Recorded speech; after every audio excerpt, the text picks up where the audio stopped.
Hi, അപ്പോൾ എല്ലാവർക്കും മറ്റൊരു സെഷനിലേക്ക് സ്വാഗതം. അപ്പോൾ നമ്മൾ ഇന്നത്തെ ക്ലാസ്സിൽ ഡിസ്കസ് ചെയ്യുന്നത് ഫിസിക്സുമായി ബന്ധപ്പെട്ട കുറച്ച് പ്രീവിയസ് ക്വസ്റ്റ്യൻസും അതിൻ്റെ റിലേറ്റഡ് ഫാക്ട്സുമാണ്. അപ്പോൾ സമയം കളയുന്നില്ല, നമുക്ക് ചോദ്യത്തിലേക്ക് കടക്കാം. ഒന്നാമത്തെ ക്വസ്റ്റ്യൻ എന്ന് പറയുന്നതാണ് the escape velocity depends on 4 ഫാക്ടേഴ്സാണ് തന്നിരിക്കുന്നത്. എസ്കേപ്പ് വെലോസിറ്റി അല്ലെങ്കിൽ ഒരു ഒബ്ജക്റ്റിൻ്റെ പലായന പ്രവേഗം അല്ലെങ്കിൽ എസ്കേപ്പ് വെലോസിറ്റി എന്തൊക്കെ കാര്യങ്ങളെ ഡിപ്പെൻഡ് ചെയ്യുന്നുള്ള കാര്യമാണ് ചോദിച്ചിരിക്കുന്നത്. തന്നിരിക്കുന്ന ഫാക്ടേഴ്സ് ഇതൊക്കെയാണ്: radius of the planet, temperature of the planet, mass of the planet, mass of the particle escaping. അപ്പം ഈ ഒരു ക്വസ്റ്റിന് നമുക്ക് ആൻസർ ചെയ്യണമെങ്കിൽ എസ്കേപ്പ് വെലോസിറ്റിയുടെ എക്സ്പ്രഷൻ നമുക്ക് ആദ്യം അറിയണം. എസ്കേപ്പ് വെലോസിറ്റിയുടെ എക്സ്പ്രഷൻ എന്ന് പറയുന്നത് v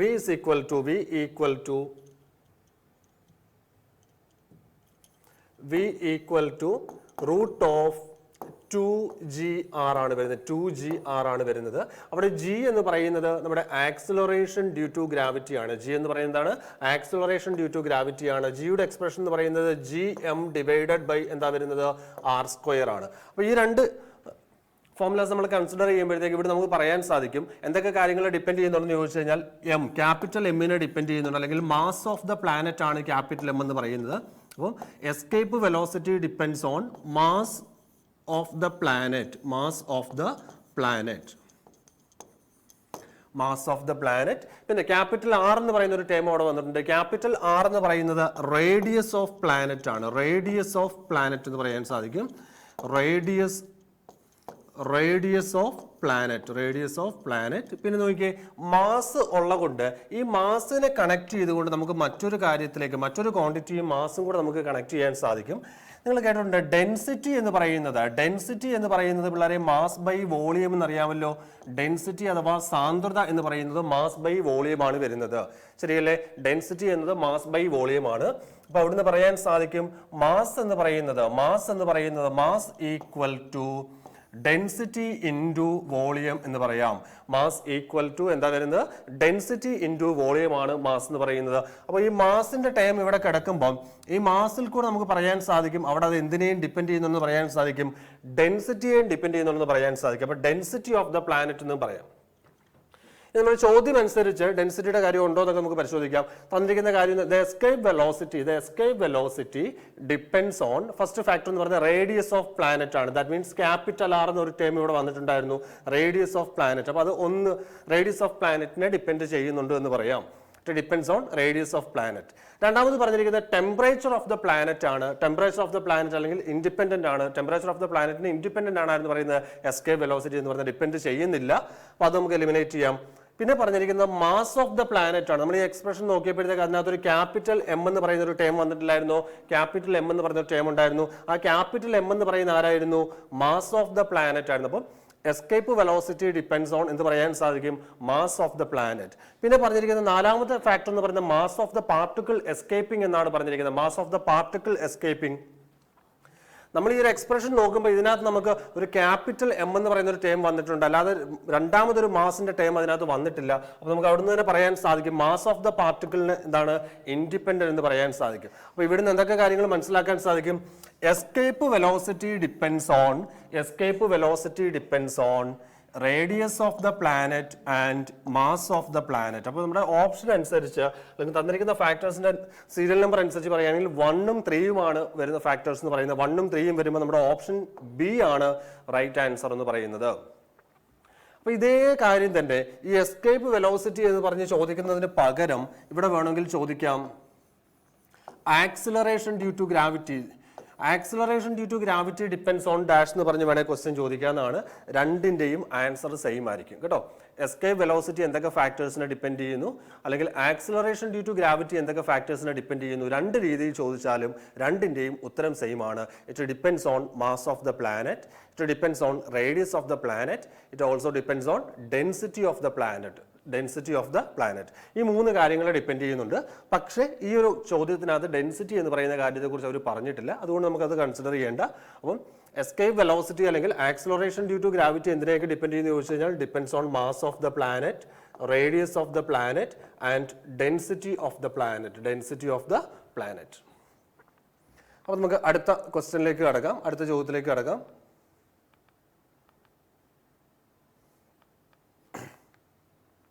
The spring balance works on the principle of dash.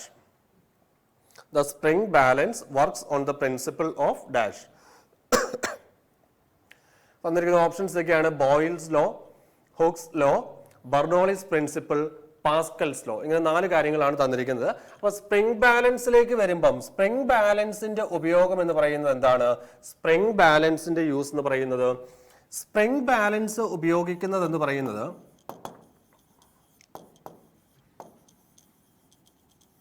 Spring ബാലൻസിന്റെ use എന്ന് പറയുന്ന ഒരു ഒബ്ജക്റ്റിന്റെ വെയിറ്റ് മെഷർ ചെയ്യുവാനായിട്ട്, വെയിറ്റ് മെഷർ ചെയ്യുവാൻ ഉപയോഗിക്കുന്ന ഡിവൈസ് ആണ് ആരെന്ന് പറയുന്നത്? സ്പ്രിംഗ് ബാലൻസ് എന്ന് പറയുന്നത്. അതുപോലെ തന്നെ വെയിറ്റ് മെഷർ ചെയ്യാൻ ഉപയോഗിക്കുന്ന മറ്റൊരു ഡിവൈസ് ആണ് പ്ലാറ്റ്ഫോം ബാലൻസും വെയിറ്റ് മെഷർ ചെയ്യാനായിട്ട് ഉപയോഗിക്കുന്നതാണ്. സ്പ്രിംഗ് ബാലൻസും പ്ലാറ്റ്ഫോം ബാലൻസും എന്ത് മെഷർ ചെയ്യാനായിട്ട് ഉപയോഗിക്കുന്നതാണ്? വെയിറ്റ് മെഷർ ചെയ്യുവാൻ ഉപയോഗിക്കുന്ന ഡിവൈസുകളാണ് സ്പ്രിംഗ് ബാലൻസും പ്ലാറ്റ്ഫോം ബാലൻസും. എന്നാൽ മാസ് മെഷർ ചെയ്യുവാൻ, ഒരു ഒബ്ജക്റ്റിന്റെ മാസ് മെഷർ ചെയ്യുവാൻ ഉപയോഗിക്കുന്ന ഡിവൈസ് എന്ന് പറയുന്നത് ഏതാണ്? നമ്മുടെ കോമൺ ബാലൻസ് ആണ്. മാസ് മെഷർ ചെയ്യുവാൻ ഉപയോഗിക്കുന്നത് ഏതാണ്? കോമൺ ബാലൻസ് ആണ്. എന്തിനു ഉപയോഗിക്കുന്നത്? മാസിന്റെ മെഷർമെന്റിന് യൂസ് ചെയ്യുന്നത്. വെയിറ്റ് മെഷർ ചെയ്യുവാനായിട്ട് സ്പ്രിംഗ് ബാലൻസും അതുപോലെ തന്നെ പ്ലാറ്റ്ഫോം ബാലൻസും വെയിറ്റ് മെഷർ ചെയ്യാനാണ് ഉപയോഗിക്കുന്നത്. മാസ് എന്ന് പറയുന്ന, അല്ലെങ്കിൽ മാസിന്റെ ഡെഫിനിഷൻ എന്താണെന്ന് ചോദിച്ചു കഴിഞ്ഞാൽ എന്താണ്? ഒരു പദാർത്ഥത്തിൽ അല്ലെങ്കിൽ ഒരു സബ്സ്റ്റൻസിൽ അടങ്ങിയിരിക്കുന്ന മാറ്ററിന്റെ അളവ്, quantity of matter present in an object ആണെന്ന് പറയുന്നത് മാസ് എന്ന് പറയുന്നത്. മാസിന്റെ യൂണിറ്റ് എന്ന് പറയുന്നത്, SI യൂണിറ്റ് എന്ന് പറയുന്നത് കിലോഗ്രാം ആണ്. മാസിന്റെ യൂണിറ്റ് ആണ് നമ്മൾ പറയുന്നത്, അല്ലെങ്കിൽ മാസിന്റെ SI യൂണിറ്റ് എന്ന് പറയുന്നത് കിലോഗ്രാം ആണ്. അതുപോലെ തന്നെ വെയിറ്റിനെ നമ്മൾ ഡിഫൈൻ ചെയ്യുന്ന വെയിറ്റ് ഇസ് ഈക്വൽ ടു എന്താണ്? mg ആണ്. W ഇസ് ഈക്വൽ ടു എന്താണ് വരുന്നത്? mg ആണ്. വെയിറ്റ് എന്ന് പറയുന്നത് ശരിക്കും പറഞ്ഞാൽ ബേസിക്കലി അതൊരു ഫോഴ്സ് ആണ്. വെയിറ്റ് എന്ന് പറയുന്നത് ഫോഴ്സ് ആകുമ്പോൾ അതിന്റെ യൂണിറ്റ് എന്ന് പറയുന്നത് എന്തായിരിക്കും? ന്യൂട്ടൺ ആണ് വെയിറ്റിന്റെ യൂണിറ്റ് ആയിട്ട് നമ്മൾ SI യൂണിറ്റ് ആയിട്ട് പറയുന്നത്. ഇനി ഈ കാര്യത്തിലേക്ക് നമ്മുടെ ചോദ്യം ഇതായിരുന്നു, സ്പ്രിംഗ് ബാലൻസിന്റെ വർക്കിംഗ് പ്രിൻസിപ്പിൾ ആണ് ചോദിച്ചിരിക്കുന്നത്. സ്പ്രിംഗ് ബാലൻസിന്റെ വർക്കിംഗ് പ്രിൻസിപ്പിൾ എന്ന് പറയുന്നത് ബോയിൽസ് ലോ ആണോ, ഹുക്സ് ലോ ആണോ, ബെർണോളിസ് പ്രിൻസിപ്പിൾ ആണോ, പാസ്കൽസ് ലോ ആണോ? ഇതിൽ ഏതാണ് സ്പ്രിംഗ് ബാലൻസിന്റെ വർക്കിംഗ് പ്രിൻസിപ്പിൾ എന്ന് പറയുന്നത്? സ്പ്രിംഗ് ബാലൻസിന്റെ വർക്കിംഗ് പ്രിൻസിപ്പിൾ എന്ന് പറയുന്നത് ഹുക്സ് ലോ ആണ് കേട്ടോ. ഹുക്സ് ലോ ആണ് ഇതിന്റെ വർക്കിംഗ് പ്രിൻസിപ്പിൾ എന്ന് പറയുന്നത്. സ്പ്രിംഗ് ബാലൻസിന്റെ വർക്കിംഗ് പ്രിൻസിപ്പിൾ എന്ന് പറയുന്നത്, സ്പ്രിംഗ് ബാലൻസിന്റെ അല്ലെങ്കിൽ ഹുക്സ് ലോ പറയുന്നത് ഇത്രയേ ഉള്ളൂ. Stress is proportional to, stress is proportional to എന്താണ്? സ്ട്രെയിൻ ആണ്. Stress is proportional to strain ആണ്. ഹുക്സ് ലോയുടെ ഒരു statement, stress is directly proportional to, stress is directly proportional to എന്താണ്? സ്ട്രെയിൻ ആണ്. ഇതാണ് നമ്മുടെ ഹുക്സ് ലോ പറയുന്നത്. ഇനി ബെർണോളിസ് പ്രിൻസിപ്പിളിനെ കുറിച്ച് പറഞ്ഞു കഴിഞ്ഞാൽ, ബെർണോളിസ് പ്രിൻസിപ്പിൾ ശരിക്കും പറഞ്ഞാൽ നമുക്കൊരു അവിടെ നിങ്ങൾ മനസ്സിലാക്കേണ്ട ഒരു പോയിന്റ് ഇത്രയേ ഉള്ളൂ. ബെർണോളിസ് പ്രിൻസിപ്പിൾ എന്ന് പറഞ്ഞാൽ ശരിക്കും പറഞ്ഞാൽ കൺസർവേഷൻ ഓഫ് എനർജിയാണ്. കൺസർവേഷൻ ഓഫ് ഊർജ്ജ സംരക്ഷണ നിയമം, കൺസർവേഷൻ ഓഫ് എനർജിയുടെ മറ്റൊരു ഫോം ആണ് എന്തെന്ന് പറയുന്നത്? ബെർണോളിസ് പ്രിൻസിപ്പിൾ എന്ന് പറയുന്നത്. അപ്പോൾ Bernoulli's principle follows, Bernoulli's principle follows എന്ന് പറയാൻ സാധിക്കും.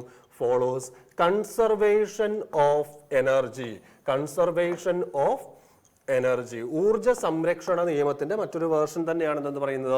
ബെർണോളിസ് തിയറം അല്ലെങ്കിൽ ബെർണോളിസ് പ്രിൻസിപ്പിൾ എന്ന് പറയുന്നത്. ബെർണോളിസ് തിയറം അല്ലെങ്കിൽ ബെർണോളിസ് പ്രിൻസിപ്പിൾ എന്ന് പറയുന്നത്. ഈ ബെർണോളിസ് പ്രിൻസിപ്പിളിലേക്ക് വരുമ്പോഴത്തേക്ക് ചില ഡിവൈസുകളുടെ വർക്കിംഗ് പ്രിൻസിപ്പിൾ ആയിട്ട് നിങ്ങളത് പഠിച്ചു വെക്കണം. നിങ്ങൾ കേട്ടിട്ടുണ്ടായിരിക്കും വെൻറ്റൂറി മീറ്റർ എന്ന് കേട്ടിട്ടുണ്ടോ? വെൻറ്റൂറി മീറ്റർ, വെൻറ്റൂറി മീറ്റർ, പിന്നെ അതുപോലെ തന്നെ orifice meter, orifice meter, venturi meter, ഇതിൻ്റെയൊക്കെ വർക്കിംഗ് പ്രിൻസിപ്പിൾ എന്ന് പറയുന്നത് എന്താണ്? ബെർണോളിസ് പ്രിൻസിപ്പിൾ ആണ്. ബെർണോളിസ് തിയറം അല്ലെങ്കിൽ ബെർണോളിസ് പ്രിൻസിപ്പിൾ ആണ് വെൻറ്റൂറി മീറ്റർ, ഓറിഫൈസ് മീറ്ററിന്റെ. അല്ലെങ്കിൽ പിന്നെ ഒരു കോമൺ എക്സാമ്പിൾ പറഞ്ഞാൽ നമ്മുടെ ഈ സ്പ്രേ ബോട്ടിലില്ലേ, സ്പ്രേ ബോട്ടിൽസ് അല്ലെങ്കിൽ ഈ കെമിക്കൽ അല്ലെങ്കിൽ ഫെർട്ടിലൈസേഴ്സ് അല്ലെങ്കിൽ പെസ്റ്റിസൈഡ്സ് ഒക്കെ നമ്മൾ സ്പ്രേ ചെയ്യാൻ ഉപയോഗിക്കുന്ന സ്പ്രേ ബോട്ടിൽസ് നിങ്ങൾ കണ്ടിട്ടുണ്ടായിരിക്കുമല്ലോ. അതിൻ്റെയൊക്കെ പ്രിൻസിപ്പിൾ എന്ന് പറയുന്നത് എന്ത് തന്നെയാണ്?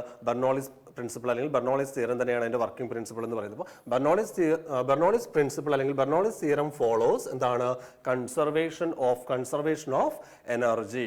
പിന്നെ അതുപോലെ മറ്റൊരു ഓപ്ഷൻ നോക്കിയേ, പാസ്കൽസ് ലോ ആണ് പറഞ്ഞിരിക്കുന്നത്. പാസ്കൽസ് ലോ വളരെ ഇമ്പോർട്ടന്റ് ആയിട്ടുള്ള ഒരു സാധനമാണ്. കോമ്പറ്റേറ്റീവ് എക്സാമിനൊക്കെ ഒരുപാട് ചോദ്യങ്ങൾ വരുന്ന ഒരു സാധനമാണ് എന്തെന്ന് പറയുന്നത്? പാസ്കൽസ് ലോ എന്ന് പറയുന്നത്. പാസ്കൽസ് ലോയിലേക്ക് വരുമ്പോഴത്തേക്ക് പാസ്കൽസ് ലോയുടെ ഒരു ആപ്ലിക്കേഷൻ പറഞ്ഞു കഴിഞ്ഞാൽ നമ്മുടെ hydraulic machines, hydraulic lift, hydraulic break, hydraulic Jack, hydraulic press, ഇതിൻ്റെയൊക്കെ വർക്കിംഗ് പ്രിൻസിപ്പിൾ എന്ന് പറയുന്നത് എന്താണ്? പാസ്കൽസ് ലോ ആണ്. അപ്പോൾ പാസ്കൽസ് ലോ പറയുന്നത് ഇത്രയേ ഉള്ളൂ, ഒരു ലിക്വിഡിലേക്ക് നമ്മൾ അപ്ലൈ ചെയ്യുന്ന ഫോഴ്സ് ആ ലിക്വിഡിൽ എല്ലാ ഭാഗത്തും ഈക്വൽ ആയിട്ട് ഡിസ്ട്രിബ്യൂട്ട് ചെയ്യപ്പെടുമെന്നാണ് എന്ത് പറയുന്നത്?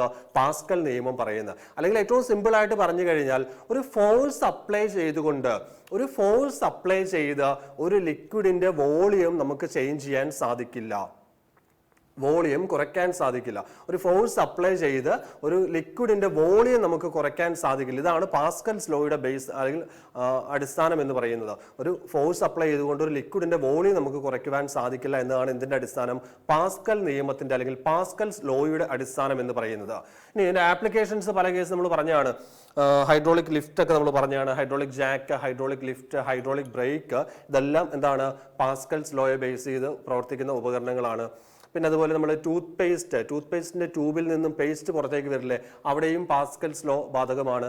നമ്മൾ ആ ഒരു ട്യൂബിന്റെ ഏതെങ്കിലും ഒരു ഭാഗത്ത് നമ്മൾ പ്രസ് ചെയ്ത് കഴിഞ്ഞാൽ പോലും നമുക്ക് പേസ്റ്റ് കിട്ടും, ശരിയല്ലേ? അതും പാസ്കൽസ് ലോയെ ബേസ് ചെയ്ത് തന്നെയാണ് അവിടെ സംഭവിക്കുന്ന കാര്യം എന്ന് പറയുന്നത്.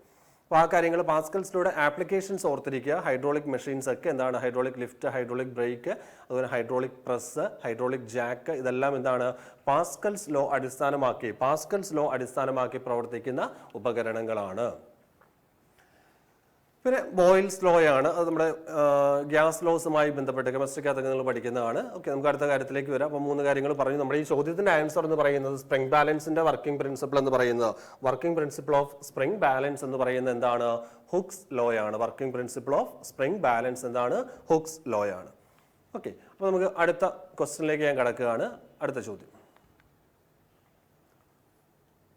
what is mass per unit volume? Mass per unit volume, force, work, density, pressure, ഇങ്ങനെ 4 ഓപ്ഷൻസ് ആണ് തന്നിരിക്കുന്നത്. മാസ് പെർ യൂണിറ്റ് വോളിയം, അല്ലെങ്കിൽ നമുക്ക് അതിനെ ഇങ്ങനെ പറയാം, മാസ് ബൈ വോളിയം എന്ന് പറയുന്നത്. മാസ് ബൈ വോളിയം എന്ന് പറയുന്നത് എന്തെന്നാണ് ചോദിച്ചിരിക്കുന്നത്? മാസ് ബൈ വോളിയം എന്ന് പറയുന്നത് എന്താണ്? മാസ് ബൈ വോളിയം എന്ന് പറയുന്നത് ഡെൻസിറ്റി ആണ്. മാസ് ബൈ വോളിയം എന്ന് പറയുന്നത് ആരാണ്? ഡെൻസിറ്റി ആണ് മാസ് ബൈ വോളിയം എന്ന് പറയുന്നത്. അപ്പോൾ നിങ്ങൾ നോക്കിയാൽ അതിന്റെ യൂണിറ്റ് എന്ന് പറയാമെന്ന് നോക്കിയേ. ഡെൻസിറ്റിയുടെ യൂണിറ്റ് എന്ന് പറയുന്നത്, ഡെൻസിറ്റിയെ നമ്മൾ ഡിഫൈൻ ചെയ്തത് മാസ് ബൈ വോളിയം എന്നാണ്. മാസ് ബൈ വോളിയം ആകുമ്പോഴത്തേക്ക് ഡെൻസിറ്റിയുടെ യൂണിറ്റ് എന്ന് പറയുന്നത് നോക്കിയേ, കിലോഗ്രാം പെർ മീറ്റർ ക്യൂബ് ആണ്. ഡെൻസിറ്റിയുടെ യൂണിറ്റ് എന്ന് പറയുന്നതാണ് കിലോഗ്രാം പെർ മീറ്റർ ക്യൂബ് ആണ് ഇതിന്റെ യൂണിറ്റ്. ഡെൻസിറ്റിയുടെ അല്ലെങ്കിൽ സാന്ദ്രതയുടെ യൂണിറ്റ് എന്ന് പറയുന്നത്, സാന്ദ്രതയുടെ യൂണിറ്റ്. ഇവിടുന്ന് കുറച്ച് ഡെൻസിറ്റി വാല്യൂസ് പഠിച്ചു വെക്കണം, അത്യാവശ്യമാണ്. വാട്ടറിന്റെ അല്ലെങ്കിൽ ഫ്രഷ് വാട്ടറിന്റെ ഡെൻസിറ്റി അല്ലെങ്കിൽ റിവർ വാട്ടറിന്റെ ഡെൻസിറ്റി ചോദിക്കാറുണ്ട്. വാട്ടറിന്റെ ഡെൻസിറ്റി എന്ന് പറയുന്നത് 1000 കിലോഗ്രാം പെർ മീറ്റർ ക്യൂബ് ആണ്. 1000 കിലോഗ്രാം പെർ മീറ്റർ ക്യൂബ് ആണ് എന്തെന്ന് പറയുന്നത് വാട്ടറിന്റെ ഡെൻസിറ്റി. അതുപോലെ സീ വാട്ടറിന്റെ, സമുദ്രജലത്തിന്റെ സാന്ദ്രത ഡെൻസിറ്റി എന്ന് പറയുന്നത് 1032 കിലോഗ്രാം പെർ മീറ്റർ ക്യൂബ് ആണ് സീ വാട്ടറിന്റെ ഡെൻസിറ്റി എന്ന് പറയുന്നത്. അതുപോലെ ഡെൻസിറ്റി ഓഫ് ബ്ലഡിന്റെ സാന്ദ്രത എന്ന് പറയുന്നത്, ഡെൻസിറ്റി ഓഫ് ബ്ലഡ് എന്ന് പറയുന്നത് 1060 കിലോഗ്രാം പെർ മീറ്റർ ക്യൂബ് ആണ് എന്ത് ബ്ലഡിന്റെ ഡെൻസിറ്റി എന്ന് പറയുന്നത്. അതുപോലെ കെറോസിൻ, മണ്ണെണ്ണ, കെറോസിന്റെ ഡെൻസിറ്റി എന്ന് പറയുന്നത് 810 കിലോഗ്രാം പെർ മീറ്റർ ക്യൂബ് ആണ് കെറോസിന്റെ ഡെൻസിറ്റി. അപ്പോൾ കുറച്ച് ഡെൻസിറ്റി വാല്യൂസ്, ന്യൂമറിക്കൽ വാല്യൂസ് ഇവിടുന്ന് അറിഞ്ഞിരിക്കുക. ഇനി മറ്റ് ഓപ്ഷൻസ് കൂടെ നമുക്ക് നോക്കാം. അടുത്ത ഓപ്ഷനിൽ പറഞ്ഞിരിക്കുന്ന സാധനം എന്താണെന്ന് നോക്കിയാൽ ഫോഴ്സ് ആണ് പറഞ്ഞിരിക്കുന്നത്. അപ്പോൾ ഫോഴ്സിന്റെ ക്വാണ്ടിറ്റേറ്റീവ് ഡെഫിനേഷൻ ആയിട്ട് നമുക്ക് ഇങ്ങനെ പറയാൻ സാധിക്കും. ഫോഴ്സ് എന്ന് പറയുന്നത് മാസ് ഇൻറ്റു ആക്സിലറേഷൻ ആണ്. ഫോഴ്സ് എന്ന് പറയുന്നത് എന്താ വരുന്നത്? മാസ് ഇൻറ്റു ആക്സിലറേഷൻ ആണ് ഫോഴ്സ് എന്ന് പറയുന്നത്. മാസ് ഇൻറ്റു ആക്സിലറേഷൻ ആകുമ്പോൾ ഫോഴ്സിന്റെ യൂണിറ്റ് നമുക്ക് ഇവിടുന്ന് ഡിറൈവ്ഡ് യൂണിറ്റ് ആയിട്ട് ഇങ്ങനെ എടുക്കാം. മാസിന്റെ യൂണിറ്റ് എന്ന് പറയുന്നത് ആരാണ്? കിലോഗ്രാം ആണ്. ആക്സിലറേഷന്റെ യൂണിറ്റ് എന്ന് പറയുന്നത് ആരാണ് വരുന്നത്? മീറ്റർ പെർ സെക്കൻഡ് സ്ക്വയർ ആണ്. Metre per second square. അപ്പോൾ ഫോഴ്സിന്റെ യൂണിറ്റ് ആയിട്ട് kilogram metre per second square എന്ന് പറയാം. അതല്ലെങ്കിൽ നമ്മൾ അതിനെ വിളിക്കുന്ന പേരാണ് എന്ത്? ന്യൂട്ടൺ എന്ന് പറയും. ഫോഴ്സിന്റെ SI യൂണിറ്റ് എന്ന് പറയുന്നത് ആരാണ്? Kilogram metre per second square അഥവാ ന്യൂട്ടൺ ആണ് ഫോഴ്സിന്റെ യൂണിറ്റ് എന്ന് പറയുന്നത്. അടുത്ത വർക്കാണ് തന്നിരിക്കുന്നത്. വർക്കിനെ നമുക്ക് ഇങ്ങനെ ഡിഫൈൻ ചെയ്യാൻ സാധിക്കും. Work W equal to force into displacement എന്ന് പറയാം. അല്ലെങ്കിൽ FS cos θ എന്ന് ഡിഫൈൻ ചെയ്യാൻ സാധിക്കും. FS cos θ എന്ന് പറയാൻ സാധിക്കും. ഫോഴ്സ് ഇൻറ്റു ഡിസ്പ്ലേസ്മെന്റ് ആകുമ്പോഴത്തേക്ക് വർക്കിന്റെ യൂണിറ്റ് എന്ന് പറയുന്നത് ന്യൂട്ടൺ എന്ന് പറയാൻ സാധിക്കും. ഫോഴ്സ് ഇൻറ്റു ഡിസ്പ്ലേസ്മെന്റ് ആണ്. അപ്പോൾ ന്യൂട്ടൺ മീറ്റർ എന്ന് പറയാൻ സാധിക്കും. ന്യൂട്ടൺ മീറ്റർ അല്ലെങ്കിൽ നമ്മൾ അതിനെ വിളിക്കുന്ന പേരാണ് എന്ത്? ജൂൾ എന്ന് പറയാം. അപ്പോൾ വർക്കിന്റെ യൂണിറ്റ് എന്ന് പറയുന്നത് എന്താണ്? വർക്കിന്റെ യൂണിറ്റ് എന്ന് പറയുന്നത് ന്യൂട്ടൺ മീറ്റർ അഥവാ എന്ത് പറയാം? ജൂൾ ആയിട്ട് എടുക്കാൻ സാധിക്കും. അടുത്ത തന്നിരിക്കുന്നത് പ്രഷർ ആണ് തന്നിരിക്കുന്നത്. പ്രഷറിനെ നമുക്ക് ഇങ്ങനെ ഡിഫൈൻ ചെയ്യാം. Pressure equal to force by area എന്ന് പറയാം. ഫോഴ്സ് ബൈ ഏരിയ ആണ്. അപ്പോൾ അവിടുന്ന് യൂണിറ്റ് എന്തെടുക്കാമെന്ന് നോക്കിയേ, ഫോഴ്സിന്റെ യൂണിറ്റ് എന്ന് പറയുന്ന ന്യൂട്ടണും ഏരിയയുടെ യൂണിറ്റ് എന്ന് പറയുന്ന മീറ്റർ സ്ക്വയറുമാണ്. അപ്പോൾ ന്യൂട്ടൺ പെർ മീറ്റർ സ്ക്വയർ എന്ന് പറയാം. അതല്ലെങ്കിൽ ഫോഴ്സ് പ്രഷറിന്റെ യൂണിറ്റ് ആയിട്ട് എന്ത് പറയാൻ സാധിക്കും, പാസ്കൽ എന്ന് പറയാം. പ്രഷറിന്റെ യൂണിറ്റ് എന്ന് പറഞ്ഞാൽ ആരാണ്, പാസ്കൽ ആണ്. അപ്പോൾ പാസ്കൽ എന്നൊരു ഓപ്ഷൻ ഇല്ലെങ്കിൽ ന്യൂട്ടൺ പെർ മീറ്റർ സ്ക്വയർ നോക്കുക, അതുകൂടെ ചെക്ക് ചെയ്തിട്ടൊക്കെ പറയാവുള്ളൂ കേട്ടോ. അപ്പോൾ അത്രയും കാര്യങ്ങൾ ആ ഒരു 4 ഓപ്ഷനുമായിട്ട് കണക്ട് ചെയ്ത് വേണ്ട കാര്യങ്ങളെല്ലാം പറഞ്ഞിട്ടുണ്ട്. പിന്നെ ഈ ഒരു ഡെൻസിറ്റി വാല്യൂസ് ഇമ്പോർട്ടൻ്റ് ആണ്, ഇത് പഠിച്ചു വെക്കണം കേട്ടോ. പ്രധാനപ്പെട്ട കുറച്ച് ലിക്വിഡ്സും അതിൻ്റെ ഡെൻസിറ്റിയാണ് പറഞ്ഞിരിക്കുന്നത്. ഫ്രഷ് വാട്ടറിൻ്റെ ഡെൻസിറ്റി എന്ന് പറയുന്നത് 1000 ആണ്, സീ വാട്ടറിൻ്റെ ഡെൻസിറ്റി എന്ന് പറയുന്നത് 1032 ആണ്, ബ്ലഡിൻ്റെ ഡെൻസിറ്റി എന്ന് പറയുന്നത് 1060 ആണ്, കെറോസിൻ്റെ ഡെൻസിറ്റി എന്ന് പറയുന്നത് എത്രയാണ്, 810 ആണ്, 810 ആണ് കെറോസിൻ്റെ ഡെൻസിറ്റി എന്ന് പറയുന്നത്. ഓക്കെ, അപ്പോൾ അടുത്ത ചോദ്യത്തിലേക്ക് വരികയാണ്, അടുത്ത ക്വസ്റ്റിനിലേക്ക് വരികയാണ്. What is the unit of relative density എന്നാണ് ചോദിച്ചിരിക്കുന്നത്. റിലേറ്റീവ് ഡെൻസിറ്റി അല്ലെങ്കിൽ റിലേറ്റീവ് ഡെൻസിറ്റിക്ക് പറയുന്ന മറ്റൊരു ടേം ഉണ്ട്, സ്പെസിഫിക് ഗ്രാവിറ്റി എന്ന് വേണേലും ചോദിക്കാവുന്നതാണ്. അങ്ങനെയും ക്വസ്റ്റ്യൻ ചോദിച്ചിട്ടുണ്ട്.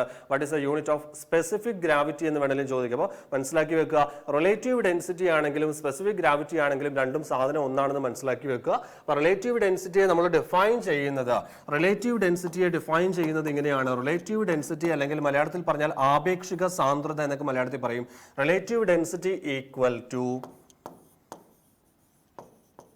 density of a substance divided by density of water. Density of a substance divided by എന്താണ്, density of വാട്ടർ. അപ്പോൾ നിങ്ങൾ നോക്കിയേ, ഈ സംഭവം ശരിക്കും പറഞ്ഞാൽ ഇതൊരു റേഷ്യോ അല്ലേ, ഡെൻസിറ്റി ബൈ ഡെൻസിറ്റി അല്ലേ വന്നിരിക്കുന്നത്. അപ്പോൾ അതിന്റെ എഫക്റ്റീവ് ആയിട്ട് അതിന് യൂണിറ്റ് ഉണ്ടായിരിക്കുമോ, ഡെൻസിറ്റി ബൈ ഡെൻസിറ്റി ആകുമ്പോഴത്തേക്ക് അതൊരു യൂണിറ്റ്ലെസ് ക്വാണ്ടിറ്റി ആണ്, ശരിയല്ലേ. റിലേറ്റീവ് ഡെൻസിറ്റി എന്ന് പറയുന്നത് ഒരു റേഷ്യോയാണ് വരുന്നത്. റേഷ്യോ ആയതുകൊണ്ട് തന്നെ അത് ഒരു യൂണിറ്റ്ലെസ് ക്വാണ്ടിറ്റി ആണ്, അല്ലെങ്കിൽ ഒരു യൂണിറ്റ്ലെസ് ക്വാണ്ടിറ്റി അല്ലെങ്കിൽ ഡയമെൻഷൻലെസ് ക്വാണ്ടിറ്റി ആണ് ആരെന്ന് പറയുന്നത്, റിലേറ്റീവ് ഡെൻസിറ്റി എന്ന് പറയുന്നത്. റിലേറ്റീവ് ഡെൻസിറ്റി, അപ്പോൾ റിലേറ്റീവ് ഡെൻസിറ്റിയുടെ യൂണിറ്റ് ആയിട്ട് നമുക്ക് നോക്കുമ്പോഴത്തേക്ക് ഓപ്ഷൻ ഡി യൂണിറ്റ്ലെസ് എന്ന് തന്നിട്ടുണ്ട്. അപ്പോൾ ആൻസർ ആയിട്ട് എന്ത് പറയാൻ സാധിക്കും, യൂണിറ്റ്ലെസ് എന്ന് പറയാൻ സാധിക്കും. ഇവിടെ തന്നിരിക്കുന്ന കിലോഗ്രാം പെർ മീറ്റർ ക്യൂബും ഗ്രാം പെർ സെന്റിമീറ്റർ ക്യൂബും ഒക്കെ എന്തിന്റെ യൂണിറ്റ് ആയിട്ട് പറയാവുന്നതാണ്, നമുക്ക് ഡെൻസിറ്റിയുടെ യൂണിറ്റ് ആയിട്ട് പറയാവുന്ന ആൾക്കാരാണ്. ഇതൊക്കെ എന്തിന്റെ യൂണിറ്റ് ആണ്, ഡെൻസിറ്റിയുടെ യൂണിറ്റ് ആണ് ഈ തന്നിരിക്കുന്നത് പറയുന്നത്. ഓക്കെ, അപ്പോൾ യൂണിറ്റ് ഓഫ് റിലേറ്റീവ് ഡെൻസിറ്റി ആയിരുന്നു ചോദ്യം എന്ന് പറയുന്നത്. റിലേറ്റീവ് ഡെൻസിറ്റിക്ക് എന്തില്ല, യൂണിറ്റ് ഇല്ല. റിലേറ്റീവ് ഡെൻസിറ്റിക്ക് എന്തില്ല, യൂണിറ്റ് ഇല്ല. അപ്പോൾ ഇവിടുന്ന് നമുക്ക് 2-3 ലിക്വിഡ്സിന്റെ റിലേറ്റീവ് ഡെൻസിറ്റി ഒന്ന് നോക്കാം. സീ വാട്ടറിന്റെ റിലേറ്റീവ് ഡെൻസിറ്റി എന്ന് പറയുന്നത്, എത്രയാണ്, relative density of sea water.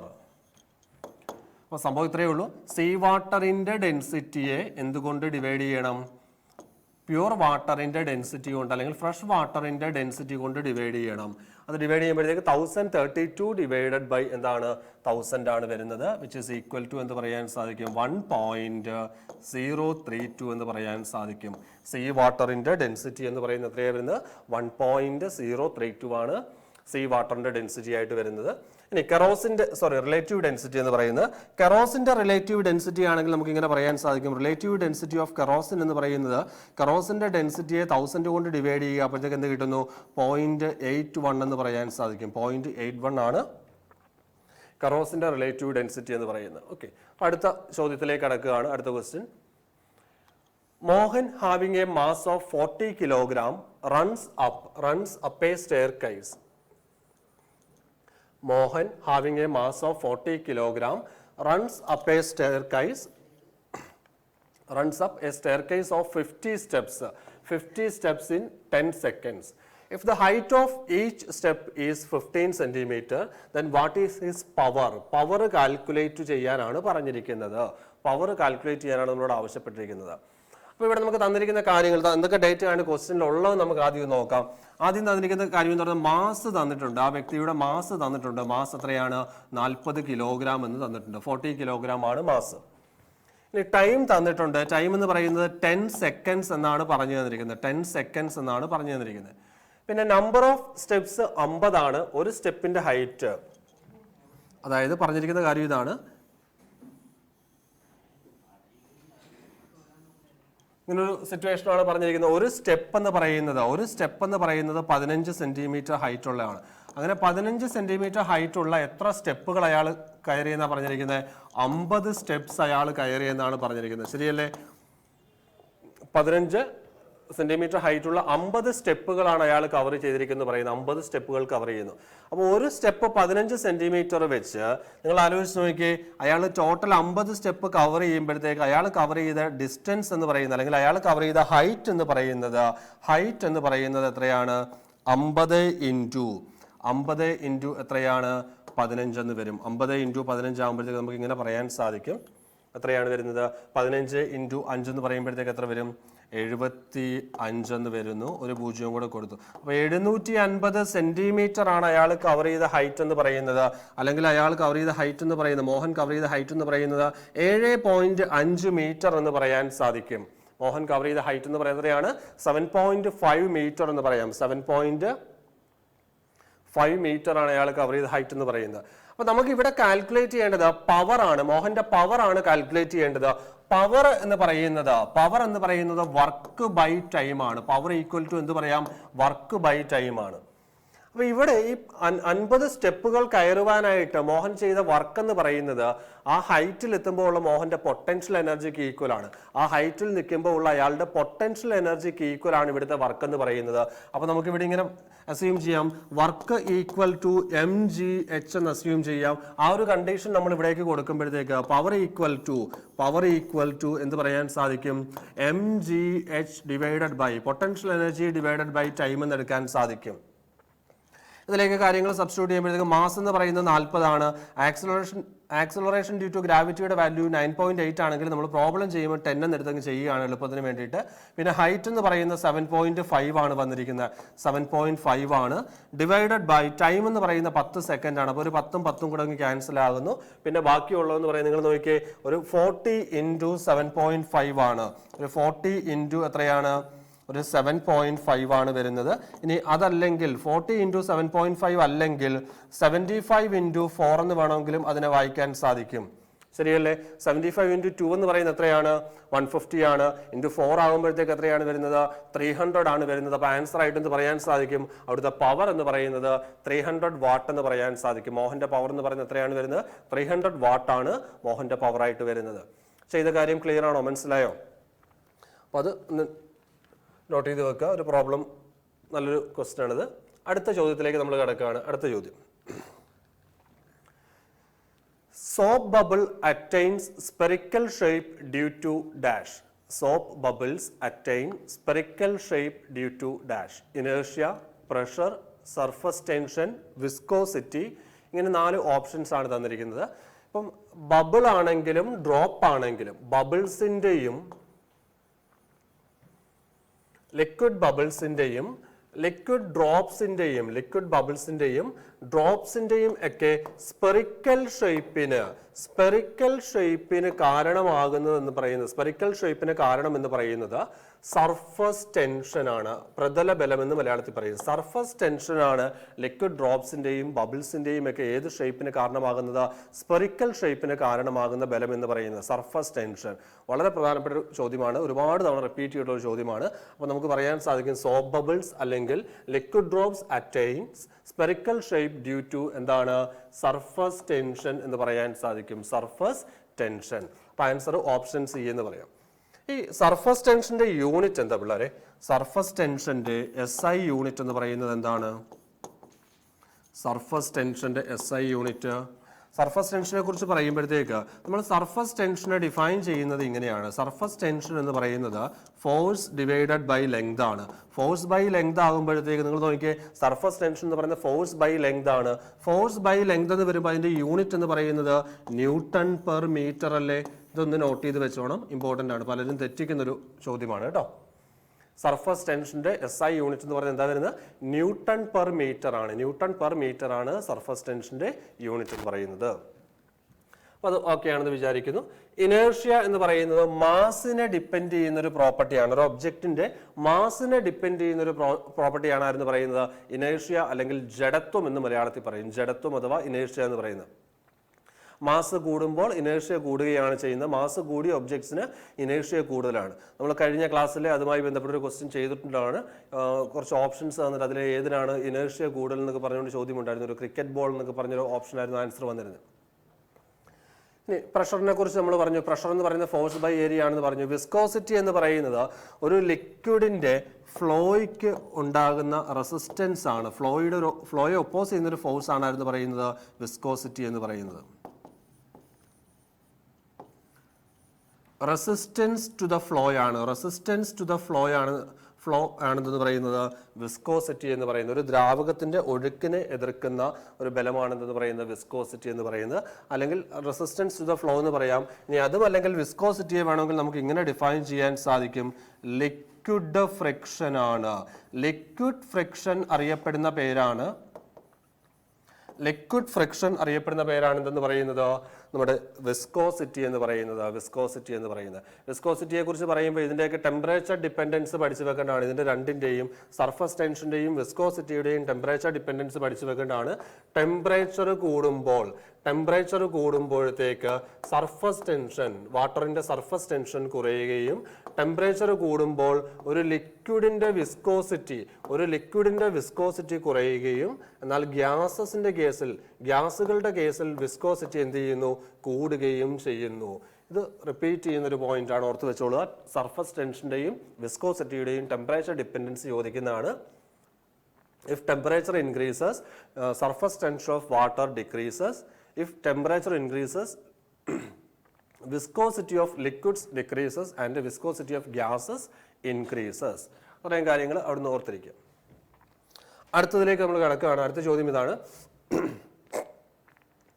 Which of the following have maximum viscosity? Viscosity ഏറ്റവും കൂടുതലുള്ള ലിക്വിഡ് ഏതെന്ന് ഐഡന്റിഫൈ ചെയ്യാനാണ് പറഞ്ഞിരിക്കുന്നത്. അപ്പോൾ ഈ ഒരു വിസ്കോസിറ്റി എന്നൊരു പ്രോപ്പർട്ടിയെ ബേസ് ചെയ്തുകൊണ്ട് നമുക്ക് ലിക്വിഡ്സിനെ പ്രധാനമായിട്ട് 3 ടൈപ്പായിട്ട് ക്ലാസിഫൈ ചെയ്യാൻ സാധിക്കും. ലിക്വിഡ്സ് എന്ന് പറയുന്നത് പ്രധാനമായിട്ട് 3 ടൈപ്പ് ഉണ്ട്.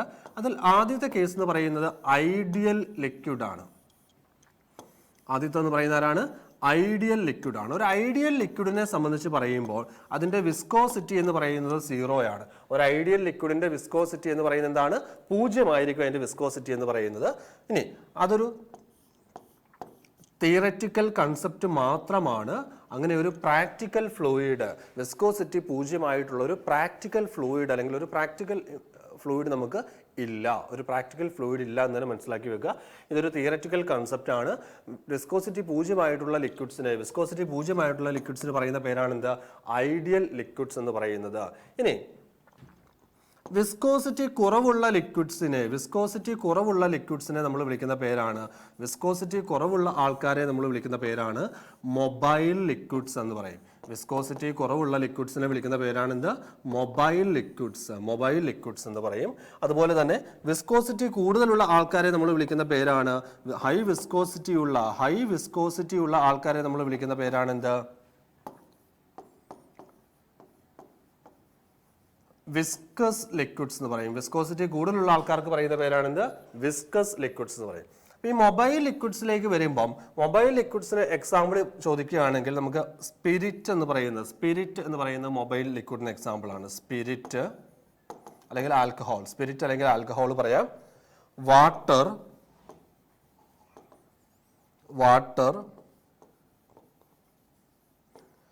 കെറോസിൻ, സ്പിരിറ്റ്, വാട്ടർ, കെറോസിൻ, പിന്നെ അതുപോലെ നമ്മുടെ ഫ്യൂവൽസ് ആയിട്ടുള്ള പെട്രോൾ, ഡീസൽ, ഇതൊക്കെ എന്താണ്? വിസ്കോസിറ്റി കുറവുള്ള ലിക്വിഡ്സ് ആണ്. അതുകൊണ്ട് നമുക്ക് അവയെ എന്ത് വിളിക്കാം? മൊബൈൽ ലിക്വിഡ്സ് ആയിട്ട് പറയാൻ സാധിക്കും. ഇനി വിസ്കോസിറ്റി കൂടുതലുള്ള ആൾക്കാരെ കുറിച്ച് പറയുമ്പോഴത്തേക്ക് ബ്ലഡിന് വിസ്കോസിറ്റി കൂടുതലാണ്. വിസ്കോസിറ്റി കൂടുതലാണ് ബ്ലഡ്. പിന്നെ അതുപോലെ തന്നെ ഓയിൽ പറയാം. ഓയിലിന് വാട്ടറിനേക്കാൾ വിസ്കോസിറ്റി കൂടുതൽ, അല്ലെങ്കിൽ വിസ്കോസിറ്റി കൂടിയ ആളാണ് ഓയിൽ എന്ന് പറയുന്നത്. പിന്നെ അതുപോലെ പറയാവുന്ന മറ്റൊരു കേസാണ് ഹണി എന്ന് പറയുന്നത് വിസ്കോസിറ്റി കൂടുതലാണ്. ഹണിക്ക് വിസ്കോസിറ്റി കൂടുതലാണ്. ഹണിയോടൊപ്പം തന്നെ പറയാവുന്ന മറ്റൊരു കേസാണ് ഗ്ലിസറിൻ എന്ന് പറയുന്നത്. ഗ്ലിസറിന് വിസ്കോസിറ്റി കൂടുതലാണ്. പിന്നെ മറ്റൊരു എക്സാമ്പിൾ ആണ് വിസ്കോസിറ്റി കൂടിയ ആൾക്ക് മറ്റൊരു എക്സാമ്പിൾ ആണ് കോൾ ടാർ എന്ന് പറയും. ഈ പറഞ്ഞിരിക്കുന്നതിനകത്ത് ഏറ്റവും കൂടുതൽ വിസ്കോസിറ്റി ഉള്ള സാധനം എന്ന് പറയുന്ന ആരാണ്? ഏറ്റവും കൂടുതൽ വിസ്കോസിറ്റി ഉള്ള സാധനം എന്ന് പറയുന്നത് കോൾ ടാർ ആണ് കേട്ടോ. അപ്പോൾ ഈ 4 ഓപ്ഷനകത്ത് ഏറ്റവും കൂടുതൽ വിസ്കോസിറ്റി എന്ന് പറയുന്ന ആർക്കാണ്? കോൾ ടാർ ആണ്. അപ്പോൾ നമുക്ക് ആൻസർ ആയിട്ട് എന്ത് പറയാൻ സാധിക്കും? ഈ തന്നിരിക്കുന്ന ഓപ്ഷൻ അനുസരിച്ച് വിസ്കോസിറ്റി ഏറ്റവും കൂടിയ ആളെന്ന് പറയുന്ന ആരാണ്? കോൾ ടാർ എന്ന് പറയാം. അപ്പോൾ ഓർത്തിരിക്കുക, വിസ്കോസിറ്റി 0 ആയിട്ടുള്ള ആൾക്കാരെയാണ് നമ്മൾ എന്ത് വിളിക്കുന്നത്? ഐഡിയൽ ഫ്ലൂയിഡ് എന്ന് വിളിക്കുന്നത്. അതൊരു തിയററ്റിക്കൽ കൺസെപ്റ്റ് ആണ്. പ്രാക്ടിക്കലി അങ്ങനെ ഒരു ലിക്വിഡ് നമുക്ക് ഇല്ല എന്ന് ഞാൻ പറഞ്ഞു. പിന്നെ കോമൺ ആയിട്ട് നമ്മൾ ലിക്വിഡ്സിനെ വിസ്കസ് എന്നും മൊബൈൽ എന്നും ക്ലാസിഫൈ ചെയ്യുന്നു. വിസ്കോസിറ്റി കുറവുള്ള ആൾക്കാരെ, വിസ്കോസിറ്റി കുറവുള്ള ലിക്വിഡ്സിനെ വിളിക്കുന്ന പേരാണ് മൊബൈൽ ലിക്വിഡ്സ് എന്ന് പറയുന്നത്. വിസ്കോസിറ്റി കൂടുതലുള്ള ആൾക്കാരെ വിളിക്കുന്ന പേരാണ് എന്ത്? വിസ്കസ് ലിക്വിഡ്സ് എന്ന് പറയും. വിസ്കസ് ലിക്വിഡ്സ് എന്ന് പറയുന്നത്. ഓക്കെ, അടുത്ത കാര്യത്തിലേക്ക് നമ്മൾ കടക്കുകയാണ്. ഇപ്പൊ നമ്മൾ കുറച്ച് മുമ്പേ പറഞ്ഞ കാര്യം തന്നെയാണ് ചോദ്യമായിട്ട് വന്നിരിക്കുന്നത്. With the rise of temperature the viscosity of liquid, വിസ്കോസിറ്റിയുടെ ടെമ്പറേച്ചർ ഡിപ്പെൻഡൻസ് ആണ് ചോദ്യമായിട്ട് വന്നിരിക്കുന്നത്. With the rise of temperature the viscosity of liquids, options ഒക്കെയാണ് increases, decreases, remains unchanged, may increase or decrease depending on the nature of the liquid. ഒരു ലിക്വിഡിനെ സംബന്ധിച്ച് നമ്മൾ എന്താ പഠിച്ചത്? വിസ്കോസിറ്റിയുടെ കേസിൽ ടെമ്പറേച്ചർ കൂടുമ്പം വിസ്കോസിറ്റി ഓഫ് ലിക്വിഡ്സിന്റെ വിസ്കോസിറ്റി എന്ന് പറയുന്നത് എന്താ ചെയ്യുന്നത്? ഡിക്രീസ് ചെയ്യുകയാണ് ചെയ്യുന്നത്. ലിക്വിഡ്സിന്റെ കേസിൽ വിസ്കോസിറ്റി ഡിക്രീസ് ചെയ്യുകയും, എന്നാൽ ഗ്യാസിന്റെ കേസിൽ വിസ്കോസിറ്റി എന്ന് പറയുന്നത് എന്ത് ചെയ്യുന്നു? ഇൻക്രീസ് ചെയ്യുകയും ചെയ്യുന്നു. അപ്പോൾ ടെമ്പറേച്ചർ കൂടുമ്പോൾ ലിക്വിഡ്സിന്റെ വിസ്കോസിറ്റി കുറയുകയും ഗ്യാസസിന്റെ വിസ്കോസിറ്റി എന്ത് ചെയ്യുന്നു? കൂടുകയും ചെയ്യുന്നു. അപ്പോൾ നമുക്ക് ആൻസർ ആയിട്ട് എന്ത് പറയാൻ സാധിക്കും? വിത്ത് the rise of temperature the viscosity of liquid എന്ത് പറയാം? ഡിക്രീസസ് എന്ന് പറയാൻ സാധിക്കും. The viscosity of liquid decreases. അടുത്ത ചോദ്യത്തിലേക്ക് കടക്കുകയാണ്. അടുത്ത ക്വസ്റ്റ്യനിലേക്ക് പോകുന്നു. Which of the following angles are equal in case of plane mirror? Which of the following angles are equal in case of plane mirror? ഒരു മിററിനെ കുറിച്ച് പറയുമ്പം ഒരു മിററിന്റെ പ്രിൻസിപ്പിൾ എന്ന് പറയുന്നത്, അല്ലെങ്കിൽ ഒരു മിററിന്റെ വർക്കിംഗ് പ്രിൻസിപ്പിൾ എന്ന് പറയുന്നത് എന്താണ്? റിഫ്ലക്ഷൻ എന്നാണ് പറയുന്നത്, അല്ലെ? പ്രതിഫലനമാണ്, റിഫ്ലക്ഷൻ ആണ് ഒരു മിററിന്റെ പ്രിൻസിപ്പിൾ എന്ന് പറയുന്നത്. റിഫ്ലക്ഷൻ എന്താണെന്ന് ചോദിച്ചു കഴിഞ്ഞാൽ സംഭവം ഇത്രയേ ഉള്ളൂ. ഒരു പ്രതലത്തിലേക്ക് ലൈറ്റ് വന്ന് വീഴുമ്പോൾ, അല്ലെങ്കിൽ ഒരു സർഫസിലേക്ക് ലൈറ്റ് വന്ന് വീഴുമ്പോൾ ആ സർഫസിൽ നിന്നും ലൈറ്റ് ബൗൺസ് ബാക്ക് ചെയ്യുന്ന ആ ഒരു ഫിനോമിനൻ പറയുന്ന പേരാണ് എന്താ? റിഫ്ലക്ഷൻ എന്ന് പറയും. അപ്പോൾ ആ സർഫസിൽ നമ്മളൊരു നോർമൽ കൺസിഡർ ചെയ്യുകയാണ്. വന്ന് വീണ ലൈറ്റും ഈ നോർമലും തമ്മിൽ ഉണ്ടാക്കുന്ന ആംഗിൾ എന്ന് പറയുന്നത് ഐ ആയിട്ട് എടുക്കുകയാണ്. ആംഗിൾ ഓഫ് ഇൻസിഡൻസ് എന്ന് പറയും. റിഫ്ലക്റ്റഡ് റേയും, അപ്പോൾ ഇത് ഇൻസിഡന്റ് റേയും നോർമലും തമ്മിൽ ഉണ്ടാക്കുന്ന ആംഗിൾ ആണ് ഐ എന്ന് പറയുന്നത്. റിഫ്ലക്റ്റഡ് റേയും നോർമലും തമ്മിൽ ഉണ്ടാക്കുന്ന ആംഗിൾ എന്ന് പറയുന്നത് ആംഗിൾ ഓഫ് റിഫ്ലക്ഷൻ ആണ്. ആംഗിൾ ഓഫ് റിഫ്ലക്ഷൻ എന്ന് പറയും. അപ്പോൾ ലോസ് ഓഫ് റിഫ്ലക്ഷൻ നമ്മൾ പഠിക്കുമ്പോഴത്തേക്ക് അവിടെ ഏറ്റവും പ്രധാനപ്പെട്ട ഒരു പോയിന്റ്, അല്ലെങ്കിൽ ഫസ്റ്റ് പോയിന്റ് എന്ന് പറയുന്നത് ഇതാണ്: ആംഗിൾ ഓഫ് ഇൻസിഡൻസും ആംഗിൾ ഓഫ് റിഫ്ലക്ഷനും എന്തായിരിക്കും? ഈക്വൽ ആയിരിക്കും. ആംഗിൾ ഓഫ് ഇൻസിഡൻസും ആംഗിൾ ഓഫ് റിഫ്ലക്ഷനും എന്താണ്? ഈക്വൽ ആണ്. ഒരു പ്ലെയിൻ മിററിനെ സംബന്ധിച്ച് പറയുമ്പോൾ അതിന്റെ ആംഗിൾ ഓഫ് ഇൻസിഡൻസും ആംഗിൾ ഓഫ് റിഫ്ലക്ഷനും ഈക്വൽ ആണ്. അപ്പോൾ ഇവിടെ നമുക്ക് നോക്കുമ്പോഴത്തേക്ക് എന്ത് പറയാം? Angle of which of the following angles are equal in the case of a plane mirror? First one angle of incidence, പിന്നെ പറഞ്ഞിരിക്കുന്നത് ഏതാണ്? ആംഗിൾ ഓഫ് റിഫ്ലക്ഷൻ ആണ്. അപ്പോൾ 1 and 3 ആണ് നമ്മുടെ ആൻസർ ആയിട്ട് വരുന്നത്. ഓപ്ഷൻ ബി ആണ് വരുന്നത്. ഓക്കെ, അപ്പോൾ 1 and 3. ഒരു പ്ലെയിൻ മിറർ നമ്മൾ കൺസിഡർ ചെയ്യുമ്പോൾ ഒരു പ്ലെയിൻ മിററിന്റെ റേഡിയസ് ഓഫ് കർവേച്ചറും ഫോക്കൽ ലെങ്തും നമ്മൾ എന്തായിട്ടാണ് എടുക്കാറുള്ളത്? ഇൻഫിനിറ്റി ആയിട്ടാണ് എടുക്കുന്നത്. കാരണം ഒരു ഇൻഫിനിറ്റ് സ്പിയറിൽ നിന്ന് കൺസിഡർ ചെയ്യുന്ന ഒരു പോർഷൻ ആയിട്ടാണ് നമ്മൾ ശരിക്കും പറഞ്ഞ പ്ലെയിൻ മിററിനെ അസ്യൂം ചെയ്യുന്നത്. അപ്പോൾ ഒരു പ്ലെയിൻ മിററിനെ സംബന്ധിച്ച് അതിന്റെ റേഡിയസ് ഓഫ് കർവേച്ചറും അതിന്റെ ഫോക്കൽ ലെങ്തും എന്താണ്? ഇൻഫിനിറ്റ് ആണ് കേട്ടോ. ഇൻഫിനിറ്റ് ആണ് ഇതിന്റെ വാല്യൂ എന്ന് പറയുന്നത്. റേഡിയസ് ഓഫ് കർവേച്ചറും ഫോക്കൽ ലെങ്തും എന്താണ്? ഇൻഫിനിറ്റ് ആണ്, അല്ലെങ്കിൽ ഇൻഫിനിറ്റി ആണ്.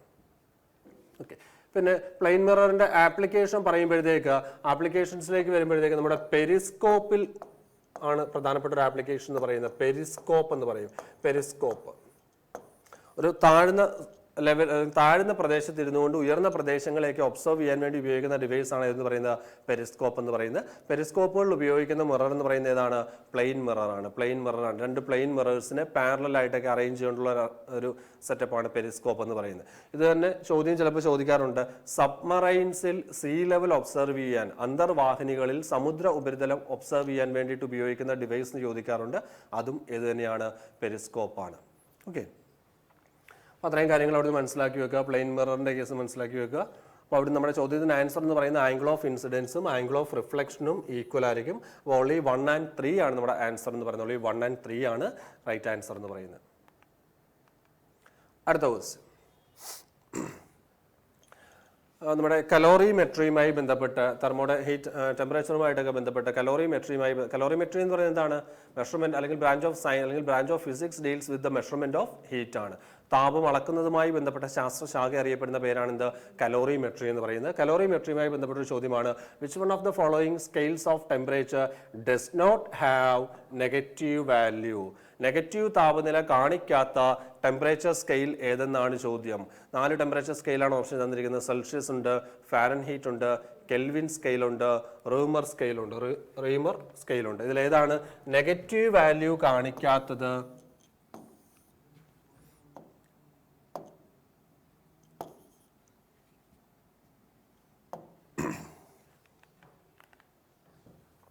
അപ്പോൾ നെഗറ്റീവ് വാല്യൂ കാണിക്കാത്ത ടെമ്പറേച്ചർ സ്കെയിൽ എന്നാണ് നമ്മൾ ചോദിച്ചിരിക്കുന്നത്. നെഗറ്റീവ് താപനില കാണിക്കാത്ത ടെമ്പറേച്ചർ സ്കെയിൽ എന്ന് പറയുന്നത് ഏതാണ്? കെൽവിൻ സ്കെയിലാണ് റൈറ്റ് ആൻസർ എന്ന് പറയുന്നത്. കെൽവിൻ സ്കെയിലിലെ ഏറ്റവും ലോവസ്റ്റ് വാല്യൂ എന്ന് പറയുന്നത് 0 കെൽവിൻ ആണ്. നെഗറ്റീവ് ടെമ്പറേച്ചർ റേഞ്ച് ഇല്ലാത്ത ഒരേ ഒരു ടെമ്പറേച്ചർ സ്കെയിലാണ് എന്ന് പറയുന്നത് കെൽവിൻ സ്കെയിൽ എന്ന് പറയുന്നത്. കെൽവിൻ സ്കെയിൽ അറിയപ്പെടുന്ന മറ്റൊരു പേരാണ് അബ്സല്യൂട്ട് സ്കെയിൽ എന്ന് അറിയപ്പെടാറുണ്ട് കേട്ടോ.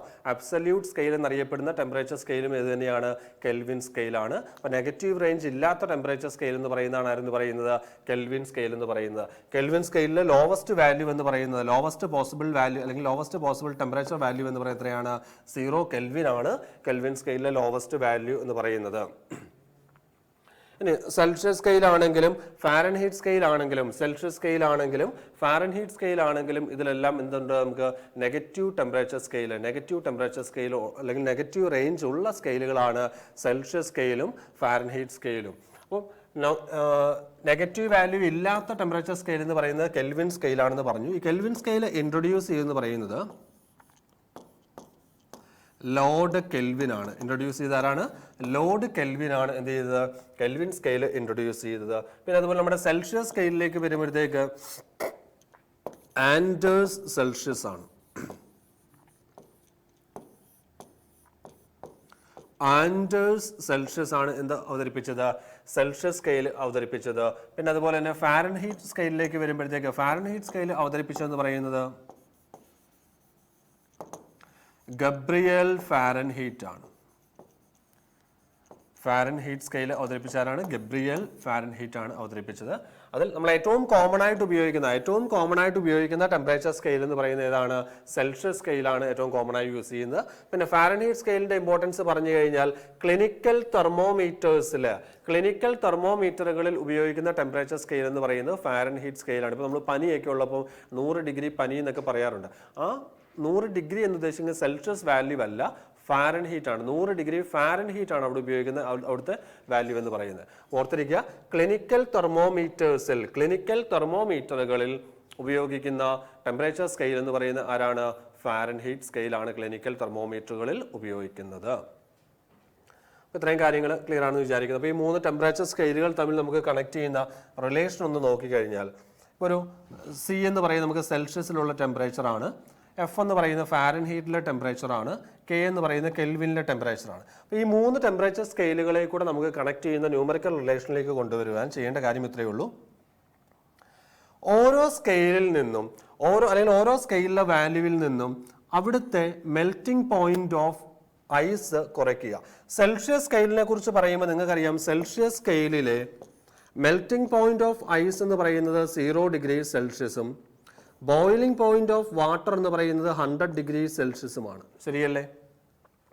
ഫാരൻഹീറ്റ് സ്കെയിലിലേക്ക് വരുമ്പോഴത്തേക്ക് മെൽറ്റിംഗ് പോയിന്റ് ഓഫ് ഐസ് എന്ന് പറയുന്നത് 32 ഡിഗ്രി ഫാരൻഹീറ്റും ബോയിലിംഗ് പോയിന്റ് ഓഫ് വാട്ടർ എന്ന് പറയുന്നത് 212 ഡിഗ്രി ഫാരൻഹീറ്റുമാണ് വരുന്നത്. കെൽവിൻ സ്കെയിലിലേക്ക് വരുമ്പോഴത്തേക്ക് മെൽറ്റിംഗ് പോയിന്റ് ഓഫ് ഐസ് എന്ന് പറയുന്നത്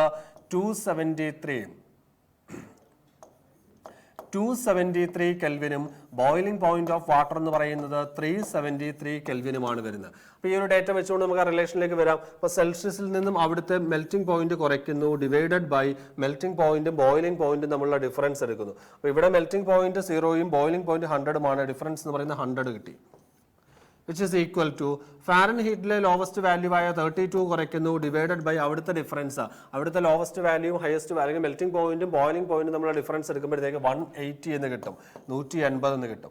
which is equal to Kelvin സ്കെയിലിലെ മെൽറ്റിംഗ് പോയിന്റ് എന്ന് പറയുന്നത് 273 ആണ്. 273 കുറയ്ക്കുന്നു, ഡിവൈഡഡ് ബൈ അവിടുത്തെ ഡിഫറൻസ് മെൽറ്റിംഗ് പോയിന്റും ബോയിലിംഗ് പോയിന്റും നമ്മളുടെ ഡിഫറൻസ് എന്ന് പറയുന്നത് എത്രയാണ്? 100 എന്ന് വന്നു. അപ്പോൾ സെൽഷ്യസ്, ഫാരൻഹീറ്റ്, കെൽവിൻ ഈ 3 ടെമ്പറേച്ചർ സ്കെയിലുകൾ തമ്മിൽ കണക്ട് ചെയ്യുന്ന ന്യൂമറിക്കൽ റിലേഷൻ എന്ന് പറയുന്നത് ഈ തന്നിരിക്കുന്നതാണ്. C-0/100 equal to F-32/100 equal to K-273 divided by എന്താ വരുന്നത്? 100 ആണ് വരുന്നത്. അപ്പോൾ ഇവിടെ നമുക്ക് വേണമെങ്കിൽ ഇതിനെ ഒന്ന് സിംപ്ലിഫൈ ചെയ്യുമ്പോഴത്തേക്ക് റിലേഷൻ ഇങ്ങനെ ആയിട്ട് മാറും. ഈ 0 ഒക്കെ അങ്ങ് പോകും. ഇവിടെ നമുക്കൊരു 20 ഇട്ട് ക്യാൻസൽ ചെയ്യുമ്പോഴത്തേക്ക് ഒരു 5 വന്നു. ഇവിടെ ഒരു 20 ഇട്ട് ക്യാൻസൽ ചെയ്യുമ്പോഴത്തേക്ക് ഒരു 9 വന്നു. അഗൈൻ ഇവിടെ ഒരു 20 ഇട്ട് ക്യാൻസൽ ചെയ്യുമ്പോഴത്തേക്ക് എത്ര കിട്ടി? 5 കിട്ടി. അപ്പോൾ ഈ 3 സ്കെയിലുകൾ തമ്മിലുള്ള റിലേഷനെ നമുക്ക് ഏറ്റവും സിമ്പിൾ ആയിട്ട് ഇങ്ങനെ പറയാൻ സാധിക്കും. C/5 equal to F-32 divided by 9 equal to K-273 divided by 5 എന്ന് കിട്ടും. ഇതാണ് നമുക്ക് പ്രോബ്ലം ഒക്കെ ചെയ്യാനായിട്ട് നമുക്ക് ഉപയോഗിക്കാൻ പറ്റുന്ന കുറച്ചും കൂടെ നല്ലൊരു എക്സ്പ്രഷൻ എന്ന് പറഞ്ഞ് തന്നിരിക്കുന്നതാണ്. ഈ 3 ടെമ്പറേച്ചർ സ്കെയിലുകൾ തമ്മിലുള്ള ന്യൂമറിക്കൽ റിലേഷൻ ആണ് പറഞ്ഞിരിക്കുന്നത്. ഓക്കെ, അപ്പം പറഞ്ഞ കാര്യങ്ങളൊക്കെ ക്ലിയർ ആണെന്ന് വിചാരിക്കുന്നു. ഞാൻ അടുത്ത ചോദ്യത്തിലേക്ക് കടക്കുകയാണ്. Next question. Dash is the transition of a substance directly from the solid to the gas phase without passing through the intermediate liquid phase. അതായത് ഒരു സോളിഡ് ഡയറക്റ്റ് ഗ്യാസ് ആയിട്ട് മാറുന്ന പ്രോസസ്സ് ഏതെന്നാണ് ചോദിച്ചിരിക്കുന്നത്. ആ ഒരു ട്രാൻസിഷൻ അറിയപ്പെടുന്ന പേരെന്തെന്നാണ് ചോദിച്ചിരിക്കുന്നത്. തന്നിരിക്കുന്ന ഓപ്ഷൻസ് നിങ്ങൾ നോക്കിയാൽ എന്തൊക്കെയാണ്? സബ്ലിമേഷൻ ഉണ്ട്, ഇവാപ്പറേഷൻ ഉണ്ട്, കണ്ടൻസേഷൻ ഉണ്ട്, ലിക്വിഡേഷൻ ഉണ്ട്. ഓക്കെ, ഒരു സോളിഡ് നേരിട്ട് ഗ്യാസായി മാറുന്ന, സോളിഡ് ലിക്വിഡ് ആകാതെ ഡയറക്റ്റ് ആയിട്ട് ഗ്യാസ് ആയിട്ട് മാറുന്ന ആ പ്രോസസ്സിന് നമ്മൾ പറയുന്ന പേരാണ്. ഒരു സോളിഡ് ഡയറക്റ്റ് ആയിട്ട് ഗ്യാസ് ആയിട്ട് മാറുന്ന പ്രോസസ്സിനെ വിളിക്കുന്ന പേരാണ് എന്ന് പറയുന്നത് സബ്ലിമേഷൻ എന്ന് പറയും. മലയാളത്തിൽ പറഞ്ഞാൽ ഉത്പതനം എന്ന് പറയും. ഉത്പതനം. നമുക്കറിയാം, ഒരു സബ്സ്റ്റൻസിനെ സംബന്ധിച്ച് അതിൻ്റെ ഫേസസ് പറയുകയാണെങ്കിൽ അല്ലെങ്കിൽ അതിൻ്റെ സ്റ്റേറ്റ്സ് പറയുകയാണെങ്കിൽ സോളിഡ് ഉണ്ട്, ലിക്വിഡ്, ഗ്യാസ്. ഈ അവസ്ഥകൾക്ക് അല്ലെങ്കിൽ ഒരു പദാർത്ഥത്തിന്റെ ഈ അവസ്ഥകൾക്ക് ഉണ്ടാകുന്ന അങ്ങോട്ടും ഇങ്ങോട്ടുള്ള മാറ്റം, ഇപ്പോൾ സോളിഡ് ലിക്വിഡ് ആകുകയും അതുപോലെ തന്നെ ലിക്വിഡ് ഗ്യാസ് ആകുകയും ഗ്യാസ് തണുത്ത് ലിക്വിഡ് ആകുകയും ലിക്വിഡ് തണുത്ത് സോളിഡ് ആകുകയും ഒക്കെ ചെയ്യുന്ന ഈ ഒരു ചേഞ്ചസിനെ നമ്മൾ കളക്റ്റീവായിട്ട് പറയുന്ന പേരാണ് ഫേസ് ചേഞ്ച് എന്ന് പറയും. ഫേസ് ചേഞ്ച് അഥവാ അവസ്ഥാ പരിവർത്തനം എന്ന് പറയും. ഫേസ് ചേഞ്ച് അഥവാ എന്താണ്? അവസ്ഥാ പരിവർത്തനം. ഫേസ് ചേഞ്ചിന് ഒരു എക്സാമ്പിൾ ആയിരുന്നു പറയുന്നത് സബ്ലിമേഷൻ എന്ന് പറയുന്നത്. സബ്ലിമേഷൻ എന്ന് പറയുന്ന ഒരു ഫേസ് ചേഞ്ചിന് എക്സാമ്പിൾ ആണ്. ഫേസ് ചേഞ്ചിന്റെ കാരണം എന്ന് പറയുന്നത്, ഫേസ് ചേഞ്ചിന് അല്ലെങ്കിൽ അവസ്ഥാ പരിവർത്തനത്തിന്, ഫേസ് ചേഞ്ചിന്റെ റീസൺ എന്ന് പറയുന്നത്, അവസ്ഥാ പരിവർത്തനത്തിന് കാരണം എന്ന് പറയുന്നത് ടെമ്പറേച്ചർ ചേഞ്ച് ആണ്. താപനിലയിൽ ഉണ്ടാകുന്ന വ്യത്യാസമാണ്. ടെമ്പറേച്ചർ ചേഞ്ച് ആണ് എന്തിന് കാരണമായി മാറുന്നത്? അവസ്ഥാ പരിവർത്തനത്തിന്റെ കാരണം എന്ന് പറയുന്നത്. ആ ഒരു പോയിന്റ് ഓർത്തിരിക്കണേ. ഫേസ് ചേഞ്ചിന് കാരണം എന്ന് പറയുന്നത് ആരാണ്? ഫേസ് ചേഞ്ചിന്റെ കാരണം എന്ന് പറയുന്നത് ആരാണ്? ടെമ്പറേച്ചർ ചേഞ്ച് ആണ് ഫേസ് ചേഞ്ചിന് കാരണമാകുന്നത്. ഒരു സോളിഡ് ഗ്യാസായി മാറുന്ന, ഒരു സോളിഡ് ഡയറക്റ്റ് ഗ്യാസായി മാറുന്ന, ഒരു സോളിഡ് ഡയറക്റ്റ് ഗ്യാസായി മാറുന്ന ആ ഒരു പ്രോസസ്സിന് പറയുന്ന പേരാണ് എന്ത്? സബ്ലിമേഷൻ അഥവാ ഉത്പതനം എന്ന് പറയും. അപ്പോൾ നമ്മുടെ ആൻസർ ആയിട്ട് നമുക്ക് എന്ത് പറയാൻ സാധിക്കും? സബ്ലിമേഷൻ എന്ന് പറയാം. ഇനി ഈ സബ്ലിമേഷന് വിധേയമാകുന്ന പദാർത്ഥങ്ങൾ, സബ്സ്റ്റൻസുകൾക്ക് എക്സാമ്പിൾ അല്ലെങ്കിൽ സബ്ലിമേഷൻ കാണിക്കുന്ന സബ്സ്റ്റൻസിന് എക്സാമ്പിൾ ഒക്കെ പറഞ്ഞു കഴിഞ്ഞാൽ ഏറ്റവും കോമൺ ആയിട്ട് നമ്മൾ കാണുന്ന നമ്മുടെ കർപ്പൂരം, നാഫ്തലിൻ ടാബ്ലറ്റ്, ഇതൊക്കെ സബ്ലിമേഷൻ കാണിക്കുന്നതാണ്. ഇത് കൂടാണ്ട് റയറായിട്ടുള്ള 2 കൂടെ നിങ്ങൾ പഠിച്ചിരിക്കണം. അധികം അങ്ങനെ കോമൺ ആയിട്ടൊന്നും കാണുന്നതല്ല, അയഡിൻ എന്ന് പറയുന്ന എലമെന്റ്. അയഡിൻ എന്ന് പറയുന്നത് എന്താണ്? സബ്ലിമേഷൻ കാണിക്കുന്ന ഒരു പദാർത്ഥമാണ്. ആര്? അയഡിൻ എന്ന് പറയുന്നത്. പിന്നെ അതുപോലെ തന്നെ സബ്ലിമേഷൻ കാണിക്കുന്ന മറ്റൊരു സബ്സ്റ്റൻസ് ആണ് ഡ്രൈ ഐസ് എന്ന് പറയും. Dry ice. ഡ്രൈ ഐസും എന്ത് കാണിക്കുന്നതാണ്? സബ്ലിമേഷൻ കാണിക്കുന്നതാണ്. ഡ്രൈ ഐസ് എന്നൊക്കെ പറയുന്ന കോമ്പറ്റേറ്റീവ് എക്സാമിലൊക്കെ ധാരാളം ചോദ്യങ്ങൾ വന്നിട്ടുള്ളതാണ്. ഡ്രൈ ഐസിന്റെ കെമിക്കൽ നെയിം എന്ന് പറയുന്നത്, ഡ്രൈ ഐസിന്റെ കെമിക്കൽ നെയിം എന്ന് പറയുന്നത് എന്താണ്? സോളിഡ് കാർബൺ ഡയോക്സൈഡ് ആണ്. സോളിഡ് കാർബൺ ഡയോക്സൈഡ് ആണ് ഇതിന്റെ കെമിക്കൽ നെയിം എന്ന് പറയുന്നത്. ഡ്രൈ ഐസിന്റെ കെമിക്കൽ നെയിം എന്ന് പറയുന്നത്. അത് ഓർത്തിരിക്കണേ. ഡ്രൈ ഐസും അയഡിനും ഏത് പ്രോപ്പർട്ടി കാണിക്കുന്നുണ്ട്? സബ്ലിമേഷൻ എന്ന പ്രോപ്പർട്ടി കാണിക്കുന്നുണ്ട്. ഡ്രൈ ഐസിന്റെ കെമിക്കൽ നെയിം ആണെന്ന് പറയുന്നത് solid carbon dioxide. Solid carbon dioxide ആണ് ആരെന്നറിയപ്പെടുന്നത്? ഡ്രൈ ഐസ് എന്നറിയപ്പെടുന്നത്. അപ്പോൾ ആ ഒരു ഫേസ് ചേഞ്ചുമായിട്ടുള്ള കാര്യങ്ങൾ ക്ലിയർ ആണെന്ന് വിചാരിക്കുന്നു. അപ്പോൾ ഫേസ് ചേഞ്ചിന് അല്ലെങ്കിൽ അവസ്ഥാ പരിവർത്തനത്തിന് കാരണം എന്ന് പറയുന്നത് എന്താണെന്നാ പറഞ്ഞത്? ടെമ്പറേച്ചർ ചേഞ്ച് ആണ്. ടെമ്പറേച്ചർ ചേഞ്ച് ആണ് എന്തിന് കാരണമാകുന്നത്? ഫേസ് ചേഞ്ചസിന് കാരണമാകുന്ന റീസൺ അല്ലെങ്കിൽ ഫേസ് ചേഞ്ചിന്റെ കാരണം എന്ന് പറയുന്നത്. ഓക്കെ, അപ്പൊ ഈ ഒരു സോളിഡ് ഗ്യാസായി മാറുന്ന ഈ പ്രക്രിയയാണ് സബ്ലിമേഷൻ എന്ന് പറഞ്ഞത്. അതുപോലെ തന്നെ ആ ഗ്യാസിനെ തണുപ്പിച്ച് കഴിഞ്ഞാൽ നമുക്ക് ഡയറക്റ്റ് ആയിട്ട് എന്ത് കിട്ടും? അതിന്റെ സോളിഡും കിട്ടുന്നതാണ്. അടുത്ത ചോദ്യത്തിലേക്ക് കടക്കുന്നു.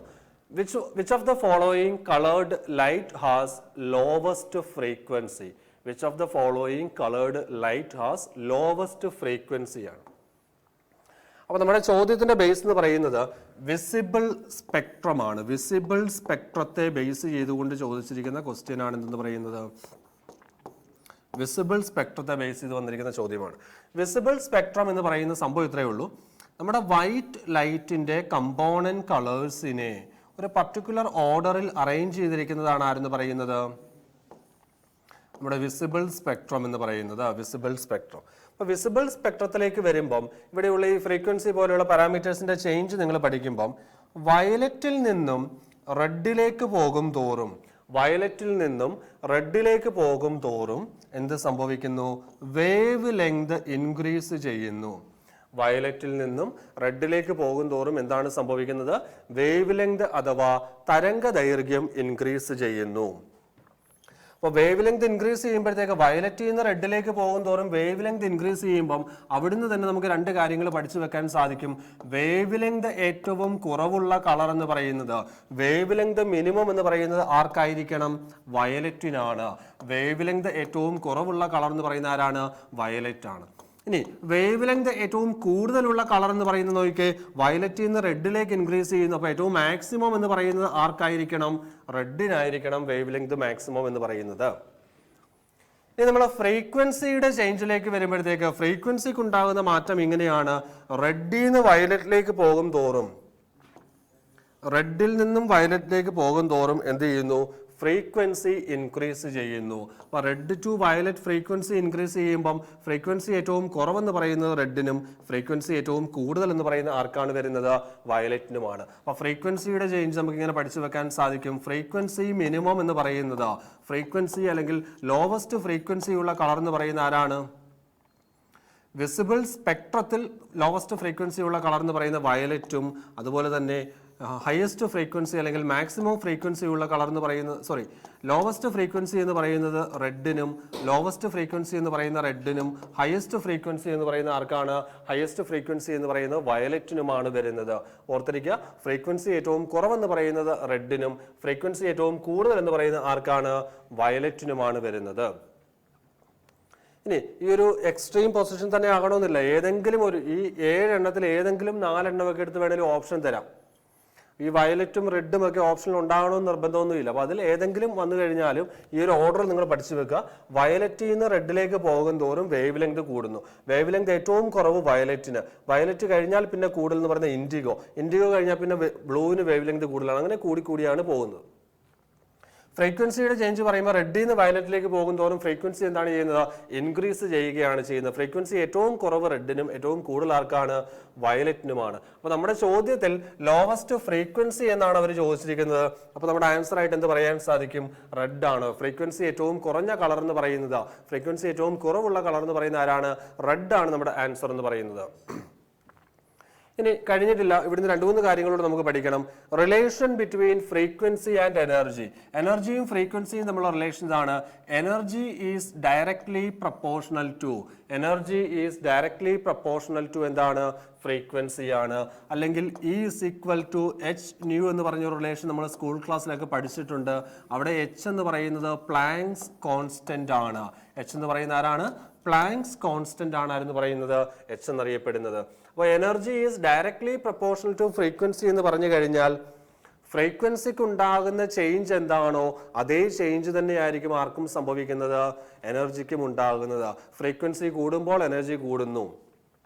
അപ്പോൾ എനർജിയുടെ ചേഞ്ച് നമുക്ക് സെയിം ആയിട്ട് തന്നെ പറയാൻ സാധിക്കും. എനർജിക്കും ഫ്രീക്വൻസിക്കും ഒരേ ചേഞ്ച് ആണ് സംഭവിക്കുന്നത്. എനർജിക്കും ഫ്രീക്വൻസിക്കും ഒരേ ചേഞ്ച് ആണ്. അപ്പോൾ നമുക്ക് എനർജിയെ കുറിച്ച് പറഞ്ഞു കഴിഞ്ഞാൽ എനർജി ഏറ്റവും കുറവ്, എനർജി ഏറ്റവും കുറവുള്ള നിറം എന്ന് പറയുന്നത്, എനർജി മിനിമം അല്ലെങ്കിൽ ലോവസ്റ്റ് എനർജി എന്ന് പറയുന്നത്, എനർജി ഏറ്റവും കുറഞ്ഞ കളർ എന്ന് പറയുന്നത് റെഡ് ആണ്. എന്നാൽ എനർജി ഏറ്റവും കൂടിയ കളർ എന്ന് പറയുന്നത്, എനർജി മാക്സിമം എന്ന് പറയുന്ന ആർക്കാണ്? വയലറ്റിനാണ് എനർജി മാക്സിമം എന്ന് പറയുന്നത്. അപ്പോൾ അതും ഓർത്തിരിക്കുക. ഇനി ഒരു കാര്യം കൂടി ഇവിടുന്ന് പഠിച്ചു വെക്കാനുണ്ട്. സ്കാറ്ററിങ്ങിനെ കുറിച്ചും കൂടെ നമുക്ക് ഇവിടുന്ന് പഠിക്കാനുണ്ട്. Scattering is inversely proportional to wavelength. Rate of scattering is inversely proportional to എന്താണ്? വേവ് ലെങ്ത് ആണ്. അതായത് വേവ് ലെങ്ത് കൂടുമ്പോൾ എന്ത് ചെയ്യും? സ്കാറ്ററിങ് കുറയുകയാണ് ചെയ്യുന്നത്. വേവ് ലെങ്ത് കൂടുമ്പോൾ സ്കാറ്ററിംഗ് എന്ത് ചെയ്യുന്നു? കുറയുന്നു. അപ്പോൾ നിങ്ങൾ നോക്കിയേ, വേവ് ലെങ്ത് കൂടുമ്പോൾ സ്കാറ്ററിങ് കുറയും എങ്കിൽ ഫ്രീക്വൻസിക്കും എനർജിക്കും സ്കാറ്ററിങ്ങിനും എല്ലാം ഒരേ ചേഞ്ച് അല്ലേ ആയിരിക്കേണ്ടത്? അപ്പോൾ ഇവരുടെ 3 പേരുടെയും ചേഞ്ച് ഈക്വൽ ആണ്. സ്കാറ്ററിങ്ങിനെ കുറിച്ച് പറയുമ്പം സ്കാറ്ററിങ് മിനിമം എന്ന് പറയുന്നത്, വിസിരണം അഥവാ സ്കാറ്ററിങ് ഏറ്റവും കുറവുള്ള കളർ എന്ന് പറയുന്നത് ആരാണ്? റെഡ് ആണ്.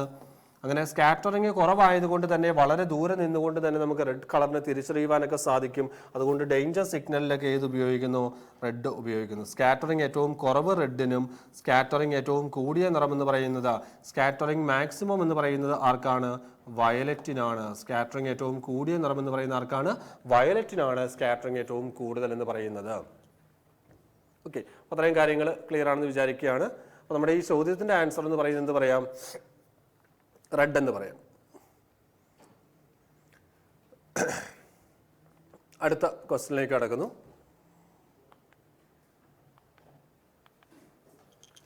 The splitting of different colors of light in a prism is dash. The splitting of different colors of light in a prism is dash. ഒരു കോമ്പോസിറ്റ് ലൈറ്റ് അല്ലെങ്കിൽ മലയാളത്തിൽ പറഞ്ഞാൽ സമന്വിത പ്രകാശം എന്നൊക്കെയാണ് എൻ്റെ മലയാളം വരുന്നത്. ഒരു കോമ്പോസിറ്റ് ലൈറ്റ് അതിൻ്റെ കമ്പോണന്റ് കളേഴ്സ് ആയിട്ട് സ്പ്ലിറ്റ് ചെയ്യുന്ന ആ ഒരു പ്രോസസ്സിന് പറയുന്ന പേരാണ് എന്താ? ഡിസ്പേർഷൻ എന്ന് പറയും. ഒരു കോമ്പോസിറ്റ് ലൈറ്റ് അതിൻ്റെ കമ്പോണന്റ് കളേഴ്സ് ആയിട്ട് സ്പ്ലിറ്റ് ചെയ്യുന്ന പ്രോസസ്സിന് പറയുന്ന പേരാണ് എന്താ? ഡിസ്പേർഷൻ ഓഫ് ലൈറ്റ് എന്ന് പറയും. മലയാളം പറഞ്ഞാൽ പ്രകീർണനം എന്നാണ് അതിൻ്റെ മലയാളം പദം വരുന്നത്. അപ്പോൾ ഒരു ലൈറ്റ് അതിൻ്റെ കമ്പോണന്റ് കളേഴ്സ് ആയിട്ട് സ്പ്ലിറ്റ് ചെയ്യുന്ന ഫിനോമിനെ വിളിക്കുന്ന പേരാണ് എന്താ? ഡിസ്പേർഷൻ എന്ന് പറയുന്നത്. ഡിസ്പേർഷൻ എന്നറിയപ്പെടുന്നത്. അപ്പോൾ ഇവിടെ നമ്മുടെ ആൻസർ ആയിട്ട് എന്ത് പറയാം? The splitting of different colours of light in a prism is called എന്ത് പറയാം? ഡിസ്പേർഷൻ ഓഫ് ലൈറ്റ് എന്ന് പറയാം. അപ്പോൾ ആൻസർ എന്ന് പറയുന്നത് ഏതാ വരുന്നത്? ഓപ്ഷൻ സി ആണ് ആൻസർ ആയിട്ട് വരുന്നത്. ബാക്കിയുള്ള ഓപ്ഷൻസ് നോക്കിയേ. റിഫ്ലക്ഷൻ ഓഫ് ലൈറ്റ് ആണ്. റിഫ്ലക്ഷൻ എന്ന് പറഞ്ഞ ഇത്രയേ ഉള്ളൂ. The phenomenon of bouncing back of light from A surface.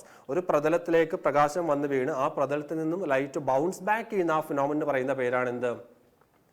Reflection എന്ന് പറയുന്നത്. റിഫ്ലക്ഷനെ നമുക്ക് 2 ടൈപ്പായിട്ട് ക്ലാസിഫൈ ചെയ്യാം. ഈ ഒരു സർഫസിന്റെ നേച്ചറിനെ അടിസ്ഥാനമാക്കിക്കൊണ്ട് റിഫ്ലക്ഷൻ 2 ടൈപ്പ് ഉണ്ട്. സർഫസ് വെൽ പോളിഷ്ഡ് അല്ലെങ്കിൽ ഒരു സ്മൂത്ത് സർഫസ് ആണെങ്കിൽ ആ റിഫ്ലക്ഷനെ നമ്മൾ റെഗുലർ റിഫ്ലക്ഷൻ എന്നാണ് വിളിക്കുന്നത്. റെഗുലർ റിഫ്ലക്ഷൻ എന്നും സർഫസ് എന്ന് പറയുന്ന റഫ് ആണെങ്കിൽ അല്ലെങ്കിൽ പരുപരുത്ത സർഫസ് ആണെങ്കിൽ അവിടെ നിന്നുണ്ടാകുന്ന റിഫ്ലക്ഷനെ നമ്മൾ വിളിക്കുന്ന പേരാണ് ഡിഫ്യൂസ്ഡ് റിഫ്ലക്ഷൻ എന്ന് പറയും. Diffused reflection. അടുത്ത ഓപ്ഷൻ ബി എന്ന് പറയുന്നത് എന്താണെന്ന് നോക്കിയാൽ നിങ്ങൾ ഓപ്ഷൻ ബി എന്ന് പറയുന്നത് എന്താണ്? ഡിഫ്രാക്ഷൻ ഓഫ് ലൈറ്റ് എന്നാണ് പറഞ്ഞിരിക്കുന്നത്. ഡിഫ്രാക്ഷൻ ഓഫ് ലൈറ്റ് ആണ്. ഒരു ഒബ്സ്റ്റക്കിളിന് അറൗണ്ട് ആയിട്ട് അല്ലെങ്കിൽ ഒരു ഒബ്ജക്റ്റിന് അറൗണ്ട് ആയിട്ട് ലൈറ്റ് ബെൻഡ് ചെയ്ത് ട്രാവൽ ചെയ്യുന്ന ബെൻഡിങ് എഫക്റ്റിന്, ഒരു വസ്തുവിന് ചുറ്റും പ്രകാശം വളഞ്ഞ് സഞ്ചരിക്കുന്ന ഒരു ഒബ്സ്റ്റക്കിളിന് അറൗണ്ട് ആയിട്ട് ലൈറ്റ് ബെൻഡ് ചെയ്ത് ട്രാവൽ ചെയ്യുന്ന ആ ഒരു ഫിനോമിനൻ പറയുന്ന പേരാണ് ഡിഫ്രാക്ഷൻ ഓഫ് ലൈറ്റ് എന്ന് പറയും. Diffraction of light. അടുത്ത റിഫ്രാക്ഷൻ ആണ് പറഞ്ഞിരിക്കുന്നത്. റിഫ്രാക്ഷൻ ആണ് അടുത്ത് പറയുന്നത്. റിഫ്രാക്ഷൻ എന്ന് പറഞ്ഞാൽ ഇത്രയേ ഉള്ളൂ. ഒരു മീഡിയത്തിൽ നിന്ന് മറ്റൊരു മീഡിയത്തിലേക്ക് ലൈറ്റ് സഞ്ചരിക്കുമ്പോൾ ലൈറ്റിന്റെ പാത്തിനുണ്ടാകുന്ന ആ ഒരു ഡീവിയേഷൻ അല്ലെങ്കിൽ ആ ഒരു ബെൻഡിങ് എഫക്റ്റ്, ലൈറ്റിന്റെ പാത്തിനുണ്ടാകുന്ന ആ ഒരു ഡീവിയേഷനെ നമ്മൾ വിളിക്കുന്ന പേരാണ് എന്താ? റിഫ്രാക്ഷൻ എന്ന് പറയും. ആ ഡീവിയേഷൻ രണ്ട് രീതിയിൽ പോസിബിൾ ആണ്. ട്രാവൽ ചെയ്യുന്ന മീഡിയത്തിന്റെ പെയറിനെ കൺസിഡർ ചെയ്യുമ്പോൾ ഒരു ഡെൻസർ മീഡിയത്തിൽ നിന്ന് ഒരു റെയറർ മീഡിയത്തിലേക്കാണ് ലൈറ്റ് ട്രാവൽ ചെയ്യുന്നതെങ്കിൽ, ഒരു ഡെൻസർ മീഡിയത്തിൽ നിന്ന് ഒരു റെയറർ മീഡിയത്തിലേക്കാണ് ലൈറ്റ് ട്രാവൽ ചെയ്യുന്നതെങ്കിൽ നോർമലിൽ നിന്ന് അകന്നു പോകുന്ന രീതിയിലായിരിക്കും ആ ഒരു ഡീവിയേഷൻ ഉണ്ടാകുന്നത്. ഒരു റെയറർ മീഡിയത്തിൽ നിന്ന് ഒരു ഡെൻസർ മീഡിയത്തിലേക്കാണ് ലൈറ്റ് ട്രാവൽ ചെയ്യുന്നതെങ്കിൽ നോർമലിലേക്ക് അടുക്കുന്ന വിധമായിരിക്കും ആ ഒരു ബെൻഡിങ് എഫക്റ്റ് ഉണ്ടാകുന്നത്. ഓക്കെ, അപ്പോൾ അത്രയും കാര്യങ്ങൾ ക്ലിയർ ആണെന്ന് വിചാരിക്കുന്നു. റിഫ്രാക്ഷനെ കുറിച്ചൊക്കെ പറയുമ്പോഴത്തേക്ക് നമ്മുടെ ലെൻസിന്റെ റിഫ്ലക്ഷൻ എന്ന് പറയുന്ന മിററിന്റെ വർക്കിംഗ് ആണെന്ന് പറഞ്ഞു. റിഫ്രാക്ഷൻ, ലെൻസ്, പ്രിസം, ഇതൊക്കെ എന്താണ്? റിഫ്രാക്ഷൻ എഫക്റ്റ് ഓഫ് ലൈറ്റിനെ ബേസ് ചെയ്ത് വർക്ക് ചെയ്യുന്ന ഡിവൈസുകളാണ് ലെൻസും പ്രിസവും എന്നൊക്കെ പറയുന്നത്. ഓക്കെ, അപ്പോൾ ആ ഒരു 4 ഒപ്റ്റിക്കൽ ഫിനോമിനാസ് ക്ലിയർ ആണെന്ന് വിചാരിക്കുന്നു. ഡിസ്പേർഷൻ്റെ ഒരു ആപ്ലിക്കേഷനായിട്ട് നമ്മുടെ റെയിൻബോ ഒക്കെയാണ് നമുക്ക് പറയാനുള്ളത്. മഴവിൽ ഉണ്ടാകുന്നതിന് കാരണമായിട്ടുള്ള ഫിനോമിനാണ് ഡിസ്പേർഷൻ എന്ന് പറയുന്നത്. പിന്നെ ഈ റിഫ്രാക്ഷനെ കുറിച്ച് പറയുമ്പം ചില സാഹചര്യങ്ങളിൽ ലൈറ്റ് റിഫ്രാക്റ്റഡ് ആകില്ല. ഒരു ഡെൻസർ മീഡിയത്തിൽ നിന്ന് ഒരു റെയറർ മീഡിയത്തിലേക്ക് ലൈറ്റ് ക്രിട്ടിക്കൽ ആംഗിളിനേക്കാൾ കൂടിയ ആംഗിളിൽ പതിക്കുമ്പോഴത്തേക്ക് എന്ത് സംഭവിക്കും? റിഫ്രാക്ഷൻ സംഭവിക്കാതെ അതേ മീഡിയത്തിലേക്ക് ലൈറ്റ് തിരിച്ച് റിഫ്ലക്റ്റ് ചെയ്യപ്പെടാനുള്ള സാധ്യതയുണ്ട്. അങ്ങനെ സംഭവിക്കുന്ന ആ ഒരു പ്രതിഭാസം നമ്മൾ പറയുന്ന പേരാണ് ടോട്ടൽ ഇന്റേണൽ റിഫ്ലക്ഷൻ എന്ന് പറയും. Total internal reflection. ഒരു ഡെൻസർ മീഡിയത്തിൽ നിന്നും റെയറർ മീഡിയത്തിലേക്ക് ലൈറ്റ് ക്രിട്ടിക്കൽ ആംഗിളിനേക്കാൾ കൂടിയ ആംഗിളിൽ പാസ് ചെയ്യുമ്പോഴത്തേക്ക് അവിടെ റിഫ്രാക്ഷൻ സംഭവിക്കാതെ ലൈറ്റ് സെയിം മീഡിയത്തിലേക്ക് റിഫ്ലക്റ്റ് ചെയ്യപ്പെടും അല്ലെങ്കിൽ തിരിച്ച് ട്രാവൽ ചെയ്യപ്പെടും. ആ ഫിനോമിനൻ പറയുന്ന പേരാണ് എന്താ? ടോട്ടൽ ഇന്റേണൽ റിഫ്ലക്ഷൻ എന്ന് പറയുന്നത്. ആപ്ലിക്കേഷൻസ് 2 പഠിച്ചു വെക്കണം. ഡയമണ്ടിന്റെ തിളക്കത്തിന് കാരണം, വജ്രത്തിന്റെ അല്ലെങ്കിൽ ഡയമണ്ടിന്റെ തിളക്കത്തിന് കാരണമാകുന്ന പ്രതിഭാസമാണ് എന്ന് പറയുന്നത് ടോട്ടൽ ഇന്റേണൽ റിഫ്ലക്ഷൻ എന്ന് പറയുന്നത്. പിന്നെ അതുപോലെ തന്നെ നമ്മുടെ ഒപ്റ്റിക്കൽ